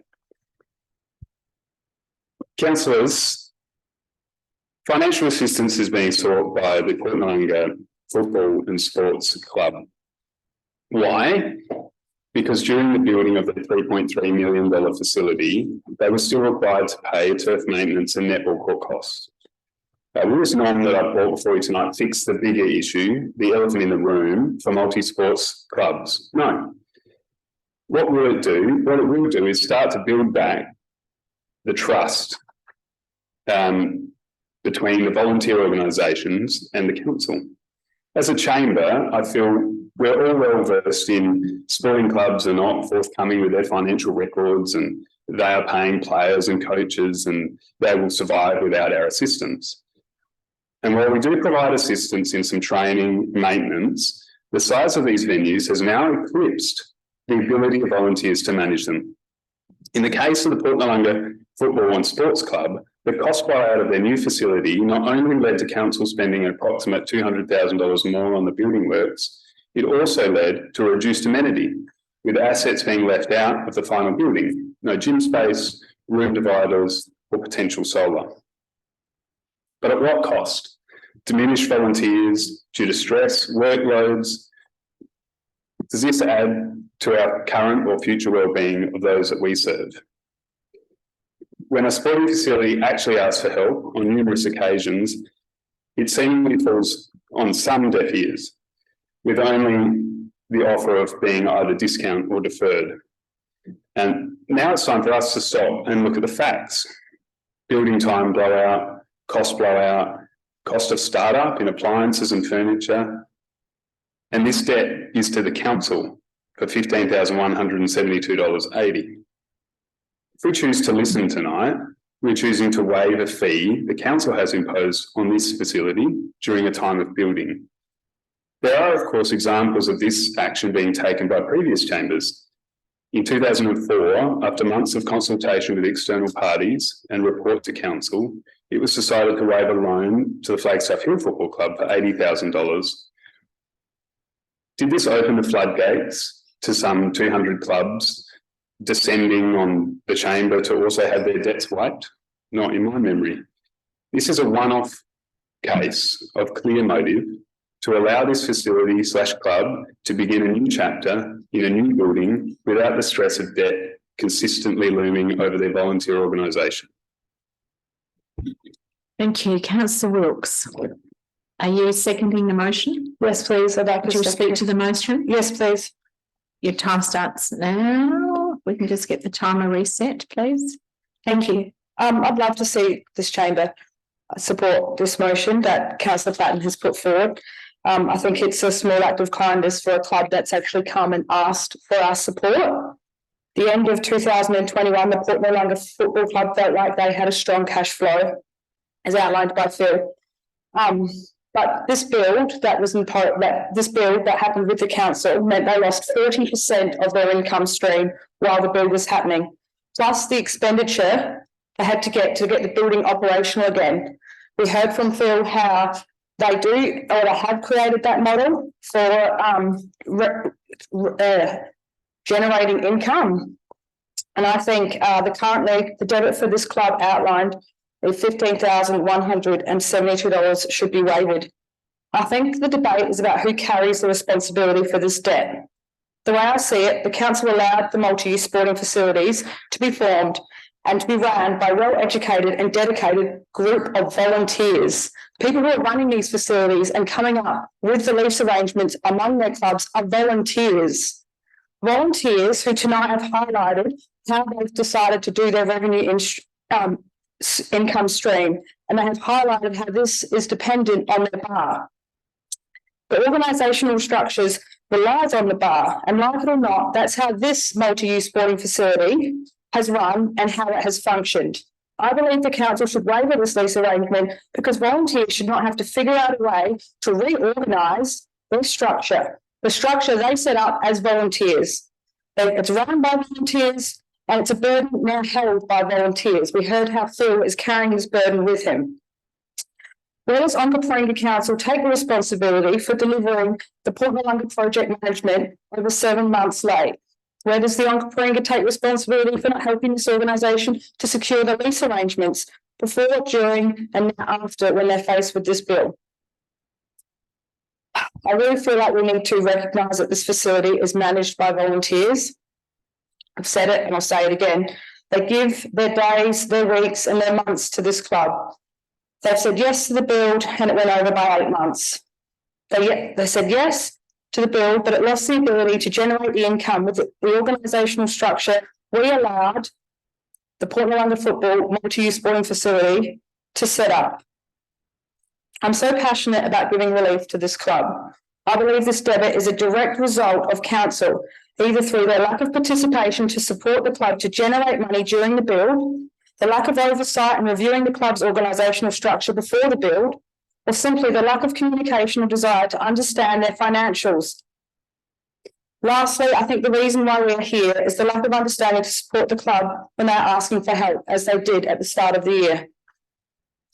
My first encounter with this club included a tour when the build was actually still on. From the get-go, I could see that it was over time and it was being under-delivered. There was speak of options that were taken from the plans and obviously the inclusions that the club was going to have to face, including that $38,000 cool room. The volunteers were frustrated and I could see walking around the place that it was a messy situation. The building time, sorry. Yeah, so I see this motion as building trust with our community, our volunteers, and definitely the Port Willunga football and multi-use sporting facilities. I think it's really important that we take on board that these guys have created the structure because council allowed it, and it didn't function to the fact that they would be able to pay their lease arrangement. So then we should, as a council, say to them, let's give them that relief of that $15,000 that they are asking. Councillor Wilkes, your time's up. Yeah, and let's start afresh. Thank you. Thank you. Councillor Eaton. Did you have a question or debate? No, I'm going to debate. Your time starts now. Right, 100%. Just look at the financial support that we've already given this club. We've waived $13,000 worth of fees in the first 6 months of this year. On top of that, we all agreed to a budget.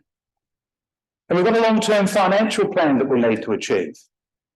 So are we going to, and if you reflect back a few weeks ago, when we actually looked at the payments and funding for clubs, the 80-20 percentage thing that we agreed on, we can enter into a program where they can pay this money back.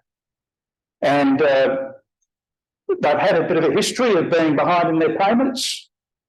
And also very concerned about the precedents that this might set, because there's a lot of rumblings around the clubs, and you might find all the clubs start this move.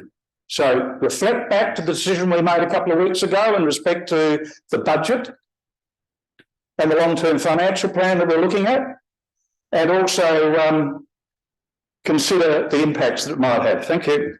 Thanks very much, Councillor. Councillor Thimulatos, question or debate? We're going to some debate as well. Thank you. Set the timer. I am the proud council liaison of the toughest group in the city of Onkaparinga, which is our Onkaparinga Clubs Forum. And last council, I tried to reduce lease fees that would go ahead and help all of our clubs.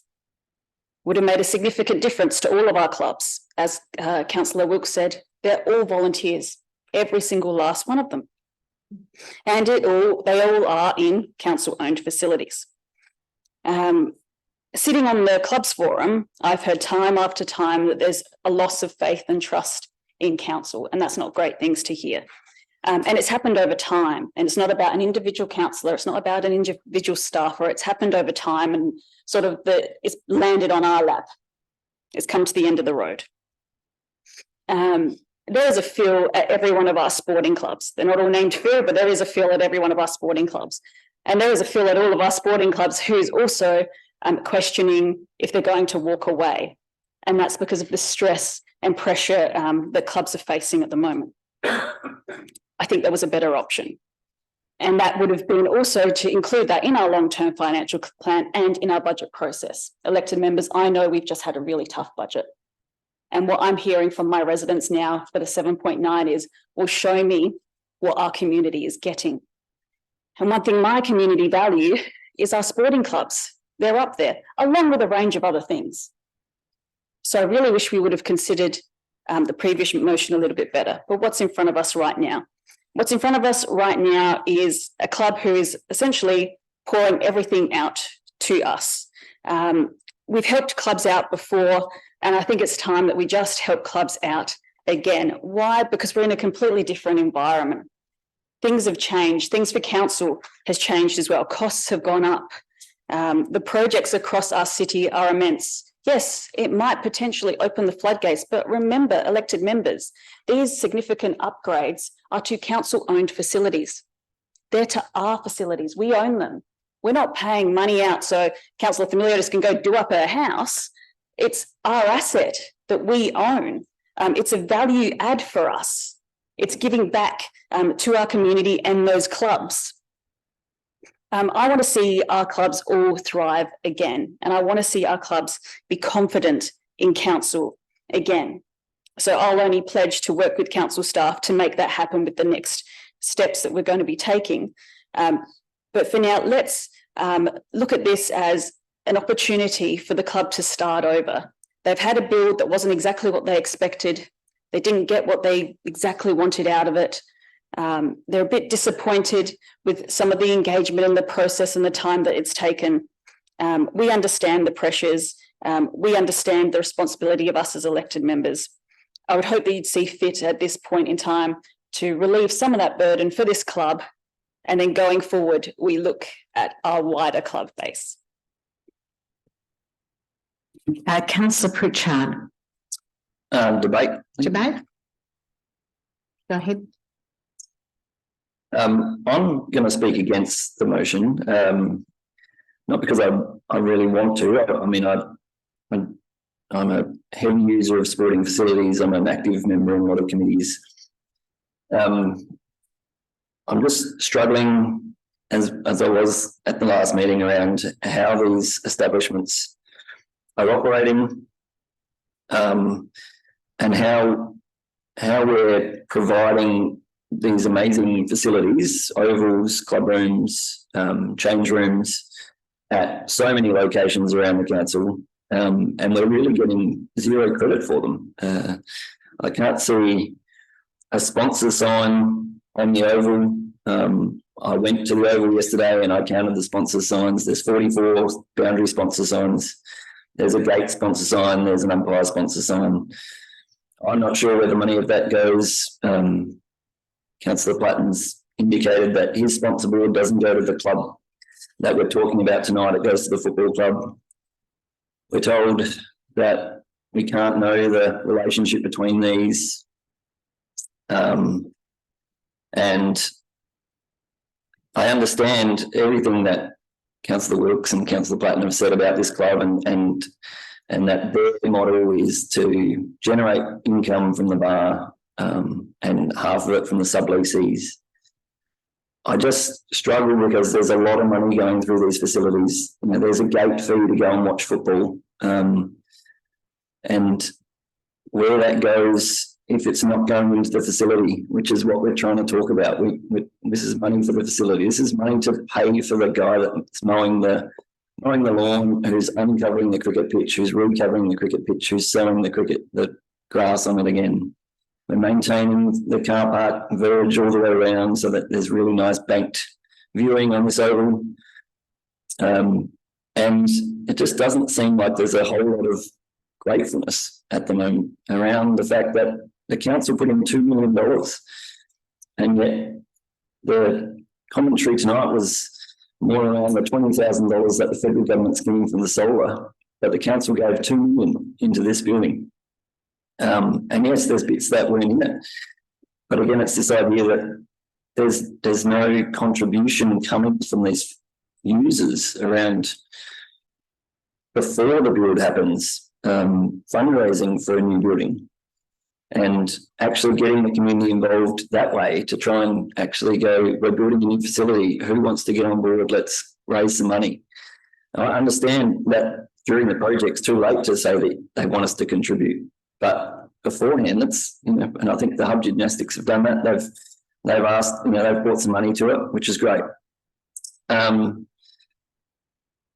am I going? The other part of this was just around the COVID impact. I mean, it hasn't been mentioned, but obviously building projects during that time and the fact that we could still run sporting events during some of these periods of time was incredible. And there was clearly a lot of effort that went in through the council to maintain these facilities through COVID. So I think that needs to be recognised as well. But yeah, that's just my thoughts. Thanks. Thank you so much. Councillor Stafford. Question or debate? Just a few questions, please. Yes, go ahead. So questions to staff. During the deputation, they mentioned, was it a grant they were seeking to acquire from council for solar panels? Can I, is there someone who can assist with that? Thank you so much. I was just wondering if I could get some commentary on that. So you're talking about, let me just clarify the Commonwealth contribution, the Commonwealth grant, and then did the club request any funds from council to support the solar panels? I'm not sure the exact wording, but it was a green initiative from council. Is that okay? Right. I think Matt's got it. Through the mayor. So my understanding, I wasn't directly involved myself, was that the club or committee approached council with interest in seeking funding towards solar panels, and they were directed to a grant program that council run. And I believe it didn't necessarily line up timing wise with what the committee were looking for. So I think we provided them with an avenue of a program that would be relevant to that. But I don't believe there was an application put in, but I'm working off of secondhand information on that one. I wasn't directly involved myself and sort of peripheral to that conversation. So good. Another question? Yeah, could we get some commentary about if we were to pass this motion on notice, what the financial impact would be to our budget and long-term financial plan? Is there someone who can help us with that, David? So the question is about the financial impact if this was approved. Through the mayor. So with these particular charges, user charges, the revenue gets recognised when the invoice is raised. So we have recognised that revenue in the period that invoice was raised. So it would involve a debit or decreasing of our revenue number in this current period if the decision was made. Okay. Just building on from that, if they did go bankrupt because they couldn't pay back their debt and all that kind of issue, would that represent a revenue lost then to council? Well, I imagine that if they were to go bankrupt, then user charges going forward would not be paid by that sporting club. But would we presume it gets taken by another then? Yeah. Yeah, I would like to assume. Yeah. So under the Associations Act, my understanding is that for an association to become bankrupt, that's quite a thing, very unusual, because of the way those things work. Yeah. But there would be a mechanism to it wouldn't necessarily go back to the council. There would be sale of assets and things like that did belong to the facility that then would be paying off that debt. Okay. Am I able to ask a question to Councillor Platten? You certainly can. I think that's allowed. I'm willing to allow that. Yeah. All right. Dan, could you give a bit of commentary on is it 13,000 that the complex has already received from council during this time? Councillor Platten, you willing to answer that question? Yeah. I can give some commentary. So during the time, they were given a quarter of their annual fees was wiped, and I'm unsure of why that was done. But you could probably we could ask administration. That was from the 1st of January, I think, to July. $4,000 was also wiped during the build because they had no building available to use. Yeah. So the money that is remaining is for turf maintenance and netball court use. Yeah. But yeah. So can I just ask administration just to clarify that? Is there someone here who can support? Thank you. Thanks, Ian. Just so we're getting some facts, not having to put Dan under pressure to answer questions. Go ahead. Thank you, Mayor. So just to clarify what was provided late today in response to some questions from a number of members, we have subsidised or not charged the club for certain fee types. So the fees they have been charged during the period that the work was ongoing related to the turf and tennis court maintenance, because those parts of the facility were operational. But the rent component for the period, I'm just going to check.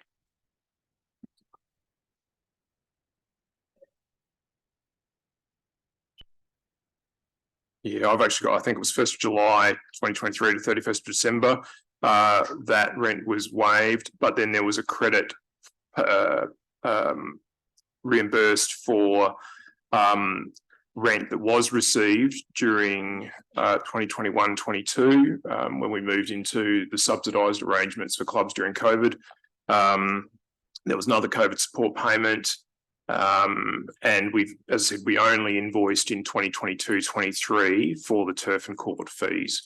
There was no rent for the building. And am I right in suggesting that those details are in members' folders? Yes, they are. Yeah. Okay, so you can check them through there. Councillor Stafford, did you have another question? You certainly can, and your time starts now. Where are you? There you are. So I think I'm still sort of sitting somewhere in the middle of this motion in particular, and where to stand on it. But I do think, given that we've complained about it a bit tonight and other nights, that we need to make a point of it to seek a clearer relationship with these clubs, so that, you know, we can actually give out this money with confidence if that's what we want to do, or if we can build back that trust and build back that transparency. I think that would be really good for improving our relationship. Yeah. Thank you. Councillor Dew. A question or debate? Questions, thank you. Go ahead. I wondered, there's a trend where bar takings are declining across sport and clubs. And I wonder how the City of Onkaparinga are supporting clubs in their strategic governance work to look at other revenue sources. Is someone able to help with that? Nick, are you willing to take that one? Thank you.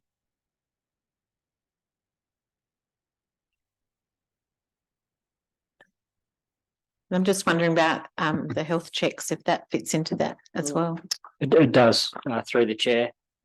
First of all, Councillor Chair, would be interested in any information about those trends you could forward on. I appreciate having a look at that because that will help us. Yes, as we discussed in the chamber in July, after our consideration of sporting club fees and charges, we do have a project that's focused on our multi-use sports facilities, looking at doing health checks and focus on their governance and financials, governance models, and the ways to potentially share some services amongst committees. I think we focused particularly on treasury services, financial management, and so forth.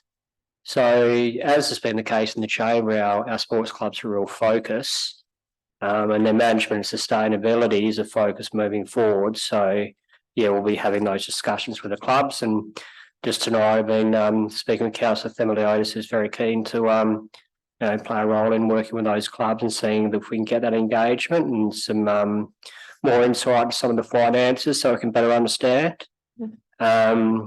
Yeah, it's important. When we look at our sport at an active rec strategy, we've got 3 goals, and one is to increase participation, and everything we do with working with our clubs across sports focused on that.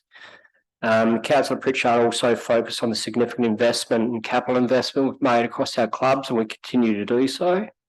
of our fine efforts of advocacy with the recent election, the funding through the federal government through COVID. So we're recognised, particularly with some of our playing services, having the best facilities in metropolitan Adelaide. So we're focused on participation, we're focused on infrastructure, but we're as focused on governance as well. In a recent report that came to council, it showed that we invest tune of to 6.1 million per year on sporting clubs and sporting facilities. 95% of that investment is from council, 5% is from the clubs, and we do value that contribution from the clubs financially as well as all the volunteer hours. So whilst the investment from the community is significant, the investment from council is significant. And multi-use sporting facilities are big, they are complex, you want to understand more about them. There's that balance between the independence they seek and some of the control and oversight the council needs to ensure the benefits of the whole community are delivered. So it isn't straightforward, such as the matter for consideration tonight isn't straightforward, but I feel we're best to do the work that we've committed to do, which helps us understand all multi-use sports facilities, and then we can manage them sustainably on an ongoing basis. So one thing I should point out, and cautious and may need some assistance, is that whilst there is a current debt, this isn't a situation of enforcing payment and enforcing a club to come bankrupt. So there's a payment plan that's been put forward that may or may not be accepted in those terms. I'm not closest to that. But having a discussion with my director today, so long as a club continues to pay costs into the future, that is favourable, and then we'll seek to work with the club to recoup outstanding costs at a point in time when there's capacity. So for mine not being close, a 5-year repayment plan seems pragmatic and sensible at a point in time. It's great the club's got a new facility and we can support, but I think we know that when we open new facilities, that builds demand, there's interest, people come back and the opportunities then are delivered. And I'd hope that's the case with this club and this facility, because that's why we set out to do this development. So yes, we're very focused, we're very supportive. We talked a lot tonight about trust.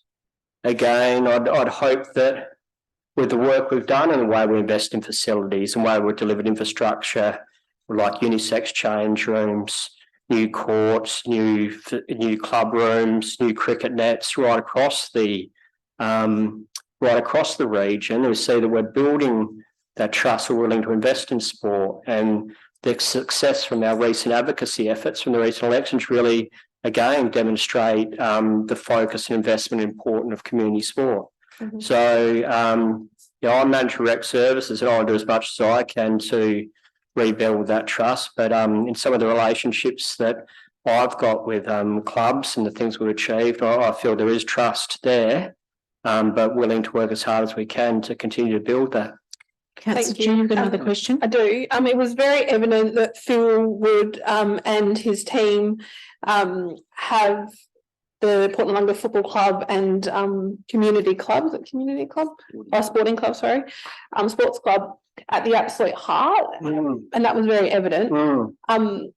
I wonder about sometimes the capacity of clubs who are often volunteers, and I wonder how we support them with the skills, like the scaffolding of skills and things like that, when sometimes they're quite bespoke, especially when you're talking about a major project. That will assist in that way. Yeah, definitely. Through the chair, and thanks, Councillor Dewey. I think we need to leave the project to a side because the project is a point in time. And I think that's one of the things when I'm thinking about it, we're mixing project with ongoing governance and sustainability of clubs. So I think we've got to separate the two. So the challenges that we've spoken about in the chamber aren't just, well, we know orphans in the city of Onkaparinga. You know, they are metro-wide, they're Australia-wide.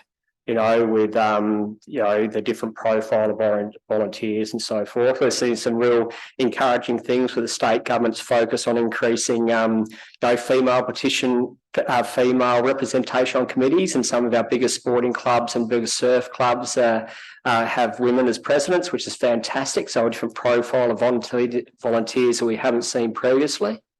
So we're focused on volunteering, and that's emphasised in our sport and rec plan as well. A few times been commented tonight about that these facilities are getting too big for volunteers to run. And that's one thing we're going to look at through the multi-use sports facilities and our health checks. We understand there is a breaking point between when a facility is appropriate to be volunteer run versus professionally run. Now, there's a council decision to do a business case into an expansion of Chrissy's Beach Sports and Social Club. And again, when I look on that, we're doing that work, the size of a potential facility, first thing we question, well, can that be run by volunteers, or are we talking about a commercial operation? Now, that's a very different management model, a very different governance and very different considerations. And also for the community, are we in the business of providing commercial facilities or in community facilities? And these are the tensions and these are the complexities of the discussion. And they're not simple, but we'll work through them. I think the best opportunity, and again with work the council is looking at, well, we will do, and I presented to council around our community facilities. How do we change a sporting club to a community hub? How do we look at revenue opportunities beyond the bar? And yes, Port and Willunga are doing a great job in getting in bands and so forth. We support that. But what's going on Monday to Friday, 9 to 5? Now, we can work with clubs and with our programs, our staff and our community, see how we can get greater access for those facilities. Now, that's where they become sustainable. They do the heavy lifting. You get good return on investment for community outcomes. So that's where we bring in, yes, sport. There is community sport. But we talk about sports facilities and community facilities, and we've got to start talking and thinking about them more together. And again, that's more of the work we're doing. And we're moving on all fronts as fast as we can, but we'll keep pushing. Thanks. Thank you. Jude, did you want to have another question? Probably project related now. Project related? Yeah, so I'll just get into it. Okay. Like I don't know if it's Nick, but that's okay. It's not mine. Cool. I just wondered if we were explicit in relation to the fit out costs. Can somebody else help with that? Thank you.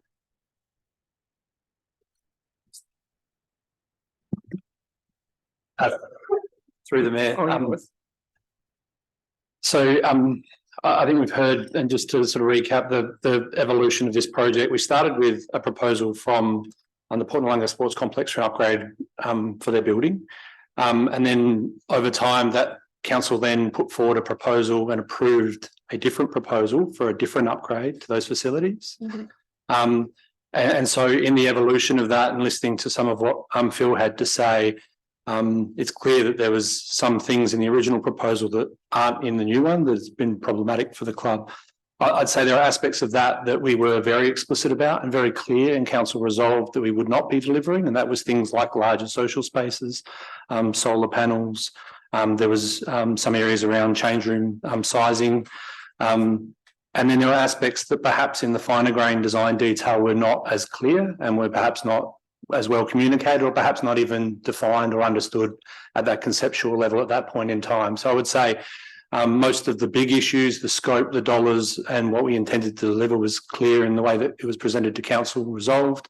That then resulted in a grant application and state government funding that was very clear, and we delivered on what we told the state government we would deliver. But I would be reasonably confident there'd be aspects of that in the finer grain design detail, like cupboards, like perhaps dividing walls, that may not have been as clearly understood at that point in time. So hopefully that answers your question. Yeah, thank you. The debt for the $15,172.86 was for turf, and the tennis, like the courts. I wondered if we were aware of the breakdown, like the sublease kind of arrangement. Are we not? So what I mean by that is the Port Willunga Footy Club have 60% responsibility and then 20% to the other, or I don't know, whatever my math is, but do they make up the rest? Does that make sense? Yes, so through the chair, our lease is with the multi-use sporting facility, not with, we don't have any user agreements with the other sporting clubs. That's the point, I guess, about the financial arrangements. We're familiar with financial arrangements of Noarlunga Social Club. Facility, but not the financial arrangements that occur beneath them. Yeah. Okay. Yeah. All right. Yeah. Of course. Okay, that's good or interesting because I wondered if the turf and tennis courts, because that's now what they're requesting is waived. If they were still generating revenue in that time through the cricket and summer sports, I guess through membership, but if there were other means apart from bar takings. So through the chair, I can't really comment on the club's generation of revenue during that time. Yep. What I can comment on is of course that the football pitch and the courts were being used. They were available for use during the project. Hence we were incurring costs maintaining and managing those, which is why they've been charged for that. Yeah. Okay. Councillor Wilkes, just to remind you, you have debated. So is this a question? 100%. Yep, definitely know that. I do have some questions.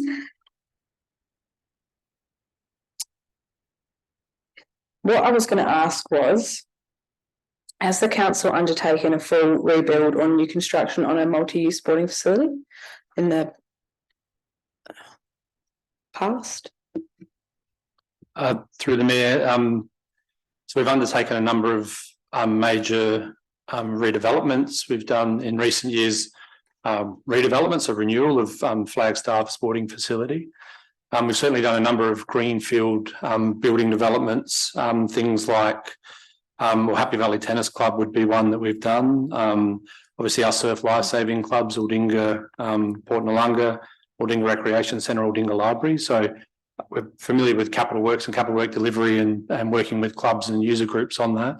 As far as a multi-use sports facility new build, this would be the only one of that exact type that we've done in recent times, but obviously we learn and take our experience from those other sites as well. Cool. All right, I was definitely asking about the multi-use sporting facility, but thank you for clarifying, because this is kind of like thank you for clarifying the other projects. And a question with those users and with all of the outline in here, I was wondering, there seems to be quite a bit of, what's the word I'm looking for, conflicting stories.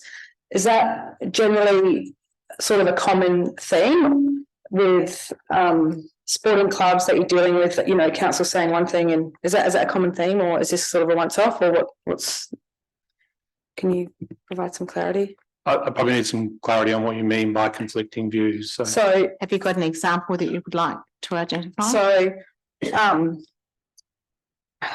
in here, 2001, there's quite a few in here, but 2000, I can use Christie's Beach Sporting Club as well as examples for conflicting views between council and the multi-use sporting facilities. But this one in particular is 2021, page 1-2 of Phil's document. They said that the construction began in September 2021 with the builders proposing completion date of late July 2022. And then on the council's notes, they've said that they met with the clubs and that they've said that it would be late 2022. So it's just, and then it's a common theme. I didn't know I'd have to give an example, but no. So you're really asking about clarity between what's one group saying and then what the council experiences. Yes. So on that specific item, Councillor Wilkes. I was more thinking the whole. As a generic, and that's an example of that. I think it's easier for us just to deal in the specifics. So the possession of site and practical completion are contractual instruments. So therefore we know that they are the dates at which possession of site was granted to a builder to commence work. And we know that we issued practical completion for completion of that work, in that case in December of 2022. So that's information that we have available to us to know when the commencement and completion of works was. I don't know if Kirk, you want to take that? Kirk, do you want to take that? Yes. Also as part of that information provided you was the minutes for the meeting that occurred, where we've provided to them that we will be commencing early January and completion in late 22. Okay. So that's not conjecture, that's fact, because that's what was presented at me. Yeah, I should have picked out some other ones, but I'm going to move to my next question, and that was, has the council's staff asked to see the finances of the club? Or the football club in particular, or the multi-use sporting facility? Have you? As I understood it, from previously and earlier this evening, that there was no barrier to seeing the facility finances, but I don't know if there's been any further investigation of the sub relationships and whether that would even be possible for us to do that, because that would be, they're all independent entities as I understand it. I was just wondering, because in Phil's notes, he said that he would be happy on yes, I know that. Financial. Did the council actually ask, or that's Phil's offer from tonight? You're asking has the council asked that question? Yes. So through the that's on through the mayor, we've got access to the financials for the Port Noarlunga Football and Sports Club, but not the sub users. Okay. Which essentially, I think the information I provided to Councillor Greaves earlier. Okay, thank you. Councillor Greaves. Firstly, I'd just like to say thank you to everyone for your very good debate and great questions. I guess This is a question or debate? Oh, debate. Okay. No questions. Okay. I think they've all been asked. Sorry. Thank you. Now I've lost my train of thought. Thank you. I think I'm very fortunate to, I guess, have been here while this whole project commenced. I mean, it was many years ago that the club came to this chamber with a plan, but it was not a detailed plan. There was no master planning associated with it. And so that was basically the point at which our council decided to actually ask them to go away and actually to consult with our staff about how to move this project forward. Because without some real concrete evidence and some substantial planning, it's very difficult to, I guess, achieve what we have. There's been some really great commentary, I think, tonight around the growth of these multi-use sporting facilities and the complexity that they bring. And I think there really is some great merit in, I guess, what Nick has spoken about, and that is actually, doing that health check, maybe even going forward and finding ways to support these organisations to be able to manage a much more complex and very commercial in many respects structures, because volunteers are limited in their time, and while many of them bring great skills to the table, I do wonder whether or not those skills are enough to actually manage basically a commercial entity. In my experience with the community run facilities down at Willunga Rec Park, I know that they are a very successful organisation. But they also have some pretty heavy duty skills sitting around the table. And they are the things that I think are really, really valuable, particularly when you're contemplating, structures as big as these facilities are. Look, members, I'm actually not going to support this motion. And while I have every sympathy for the time that it has taken and the process, everything that's gone on, I think Councillor Pritchard makes a really insightful point about, council has actually gone, I think, above and beyond to actually see this facility, and it is a council-owned facility. I absolutely understand that, but at the heart of it, it is about providing a facility for our community and for our residents to actually participate in sport. But there is a commercial arrangement in place, and I think that council has actually, and council staff certainly have worked very hard to ensure both the delivery of this very large project, but also the ongoing delivery of those facilities and the availability of those facilities for our community. Now, as Nick mentioned, yes, there is a debt currently in place, but it is not something that we're going to be banging down on their door to recoup. You know, it is in our best interests as a council and certainly as an administration to work with our clubs to ensure that they can move forward and that they can be successful and sustainable. I think that there are a few comments that have been made tonight, both in the deputation and around the chamber, that don't resonate with me, and that to me, they are not the reality of what's actually been going on. And I'm hesitant, I guess, from a point of not setting a precedent. And look, I acknowledge, yes, there has been decisions made in the past. 2004, it's almost 20 years ago. I think we're in a slightly different environment now. Not to set a precedent, but to show that council is working directly with these clubs to ensure their viability and to ensure that they can continue to deliver for our community and on our behalf for the community. So look, I'm not going to support this. I think there's another way forward. Thank you, Councillor. Councillor Wilkes, a question? Yes, I have a question. I just wanted to know if currently, if there's an allocation in there for the management of either this multi-use sporting facility or any multi-use sporting facility. Can one of our finance team take that question? Or Matt? The answer would be no, so not for direct management of the facility. Okay, there's nothing in the budget. Thank you. Thank you. Councillor Bell. Thank you. Yes, just very quickly. Question or debate? A debate, just very quickly, just to say that unfortunately I will be voting against this motion. I just feel that it's just a bit premature following the budget and the meeting that we had last week in deciding to vote down the change to the percentages. It's not that I don't support clubs. I support clubs very much, and I, you know, I'm very sympathetic to their cause and their needs. I've certainly been to a number of meetings where everyone is struggling.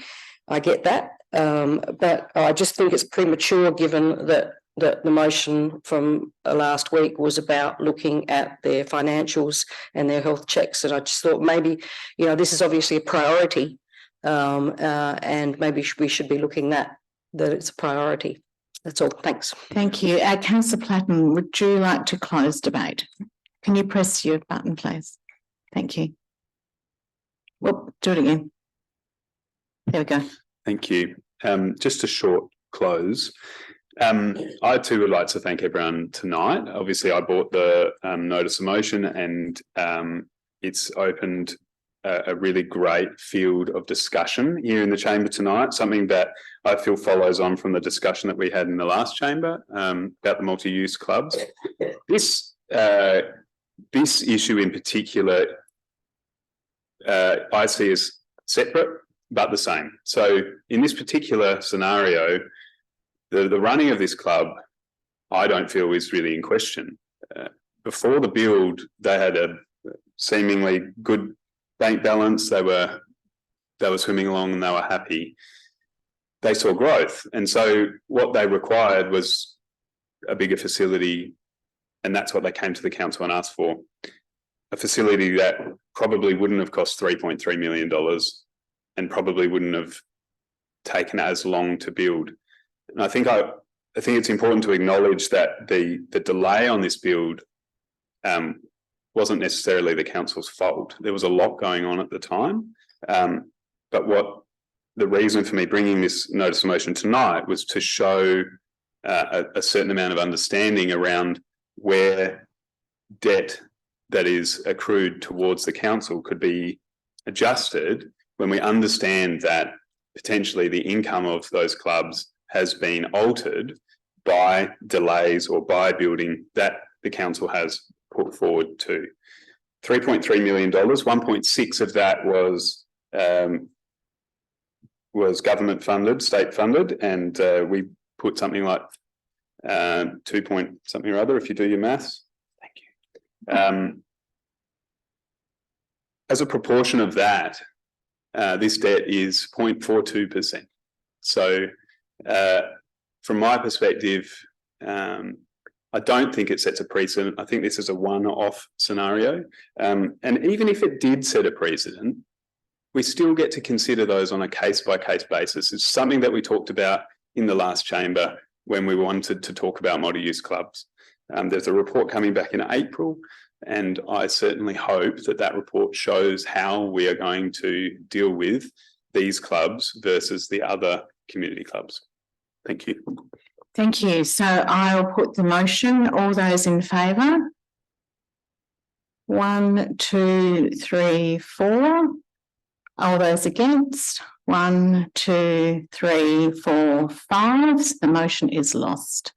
Thank you, everyone. I really appreciate too, and I want to note the extraordinary good support for one another and your ability to have that conversation. And I'm confident that the staff will find a way to work closely with the club.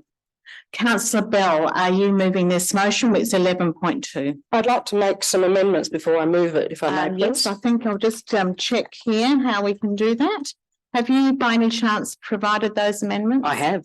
Oh, wow. That is such a lovely thing. Sue will be a happy person. I have, because there's a number of them. Okay, so apologies. Can I just do a couple of things? Can I check that what everyone can see on the screen are the amendments that you were seeking? Oh, it's already up there. Can you have a look? Just check. And then I'll perhaps ask all of the elected members just to spend a moment just reading that before we move forward.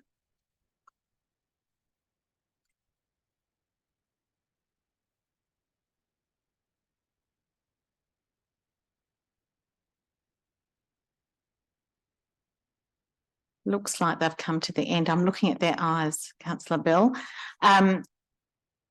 So do I, this is to move this as the amendment? Yeah, this is the motion. This is the motion. Okay, so Councillor Bell, did you wish to speak to this? I do wish to speak to the motion. Okay. I'm also just wondering, just because I was 3, is it possible to also add a sentence for the background? Has that already been provided to through the mayor? Or does it matter? Can I just, I'll just check with Karen. The background is only included in the agenda and that's already been published. Thank you for that. I'll just very quickly debate. Yes. Just a reminder, this road that we're talking about in particular, the Southern Expressway is a DIT road. The DIT road is obviously 18.5 kilometres long and runs between Bedford Park and Old Noarlunga. In the city of Onkaparinga, it covers Huntley Heights, Hackham, Noarlunga, Downs, Christie's Downs, Morford Vale, Lonsdale and Darlington. Urgent action is required to address the safety hazards for drivers and pedestrians and native wildlife on our Southern Expressway, namely the sections mentioned, unfenced road of Beach Road, Honeypot Road and other areas of thick vegetation. As Mish Simpson, the director of SCUR, mentioned, 16 koalas have been killed sadly by traffic on the Southern Expressway this year alone since January.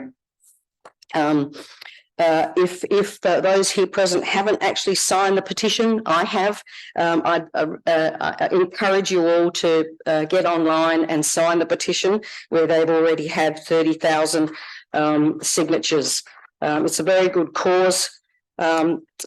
Councillors, as a health worker, I'm very concerned for the safety of the drivers and pedestrians using this road. I get to work at Flinders Medical Centre in intensive care and look after, sadly, many people that come in from trauma accidents.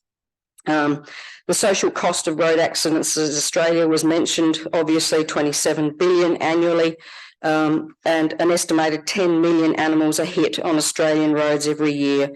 As Australia's population expands, the wildlife are pushed into smaller areas with more roads crisscrossing their habitats. Vehicle strike can happen when koalas move through their habitat in search for food or a mate, or significant threat to, which is a significant threat to this iconic species. And obviously, this time of year, we all need to be particularly careful because this time of year, a lot of these animals, native animals, are moving through different areas looking for a mate. So I'll leave it at that. Thanks. Thank you. Councillor Themilotis, are you seconding a question? Happy to second and then. Hang on, Councillor Bell, can you just turn off your microphone, please? Just a quick question, just double checking that the considerations of point 2 and point 3, they're for the minister to consider. Correct. Perfect. Thank you. Seconding. Thank you. Councillor Wilkes. Oh, Question? No, I had the same question about Okay. that word. All righty. Any further questions? Councillor Platten. Question or debate? Just a short debate to say how much I support a mayoral letter, and I look forward to supporting this again. Thank you very much. Councillor Dew. Question or debate? Debate, thank you. I also support it. I do want to highlight that on the weekend I did a listening post and 50 residents came along in the rain, and I've been consistently hearing about the danger of South Road along that section, particularly because there's been a number of accidents, including deaths as well, that have happened over a period of time, and that of course stage 2 of the South Road upgrade will take into consideration these spaces, but from a community perspective, it's not quick enough. And we'd really like to see the Select Beach community have a win like this, at least us advocating and proposing consideration to the minister. Thank you. Councillor Wilkes. This is great, Councillor Bell. It's really going to highlight some issues. Can I just ask a question around do we get to see, the letter gets included in your mayor's report? Correct. So I always, any correspondence that's ministerial gets included. So it's on the public record and attached to my mayor's report. Okay. So others may use it as they see fit. All right. And I'll just debate and just say that time starts now. I've come across that organisation before, and I think it's really fantastic that you've brought this to the chamber. Animal life is very important, and it's sad to think that when the Southern Expressway was built, these considerations or large areas of unfenced has caused so many animals to be killed. So I think this is a great motion. Thank you. So I will put the motion. All those in favour? All those against? The motion is carried. Thank you very much. Item 12, petitions. I don't believe we have any. Any urgent business? Go the Matildas. That's my urgent business. No confidential items. And I will now declare the meeting closed and thank the staff and all of you for your hard work and considerations tonight. Thank you, everyone.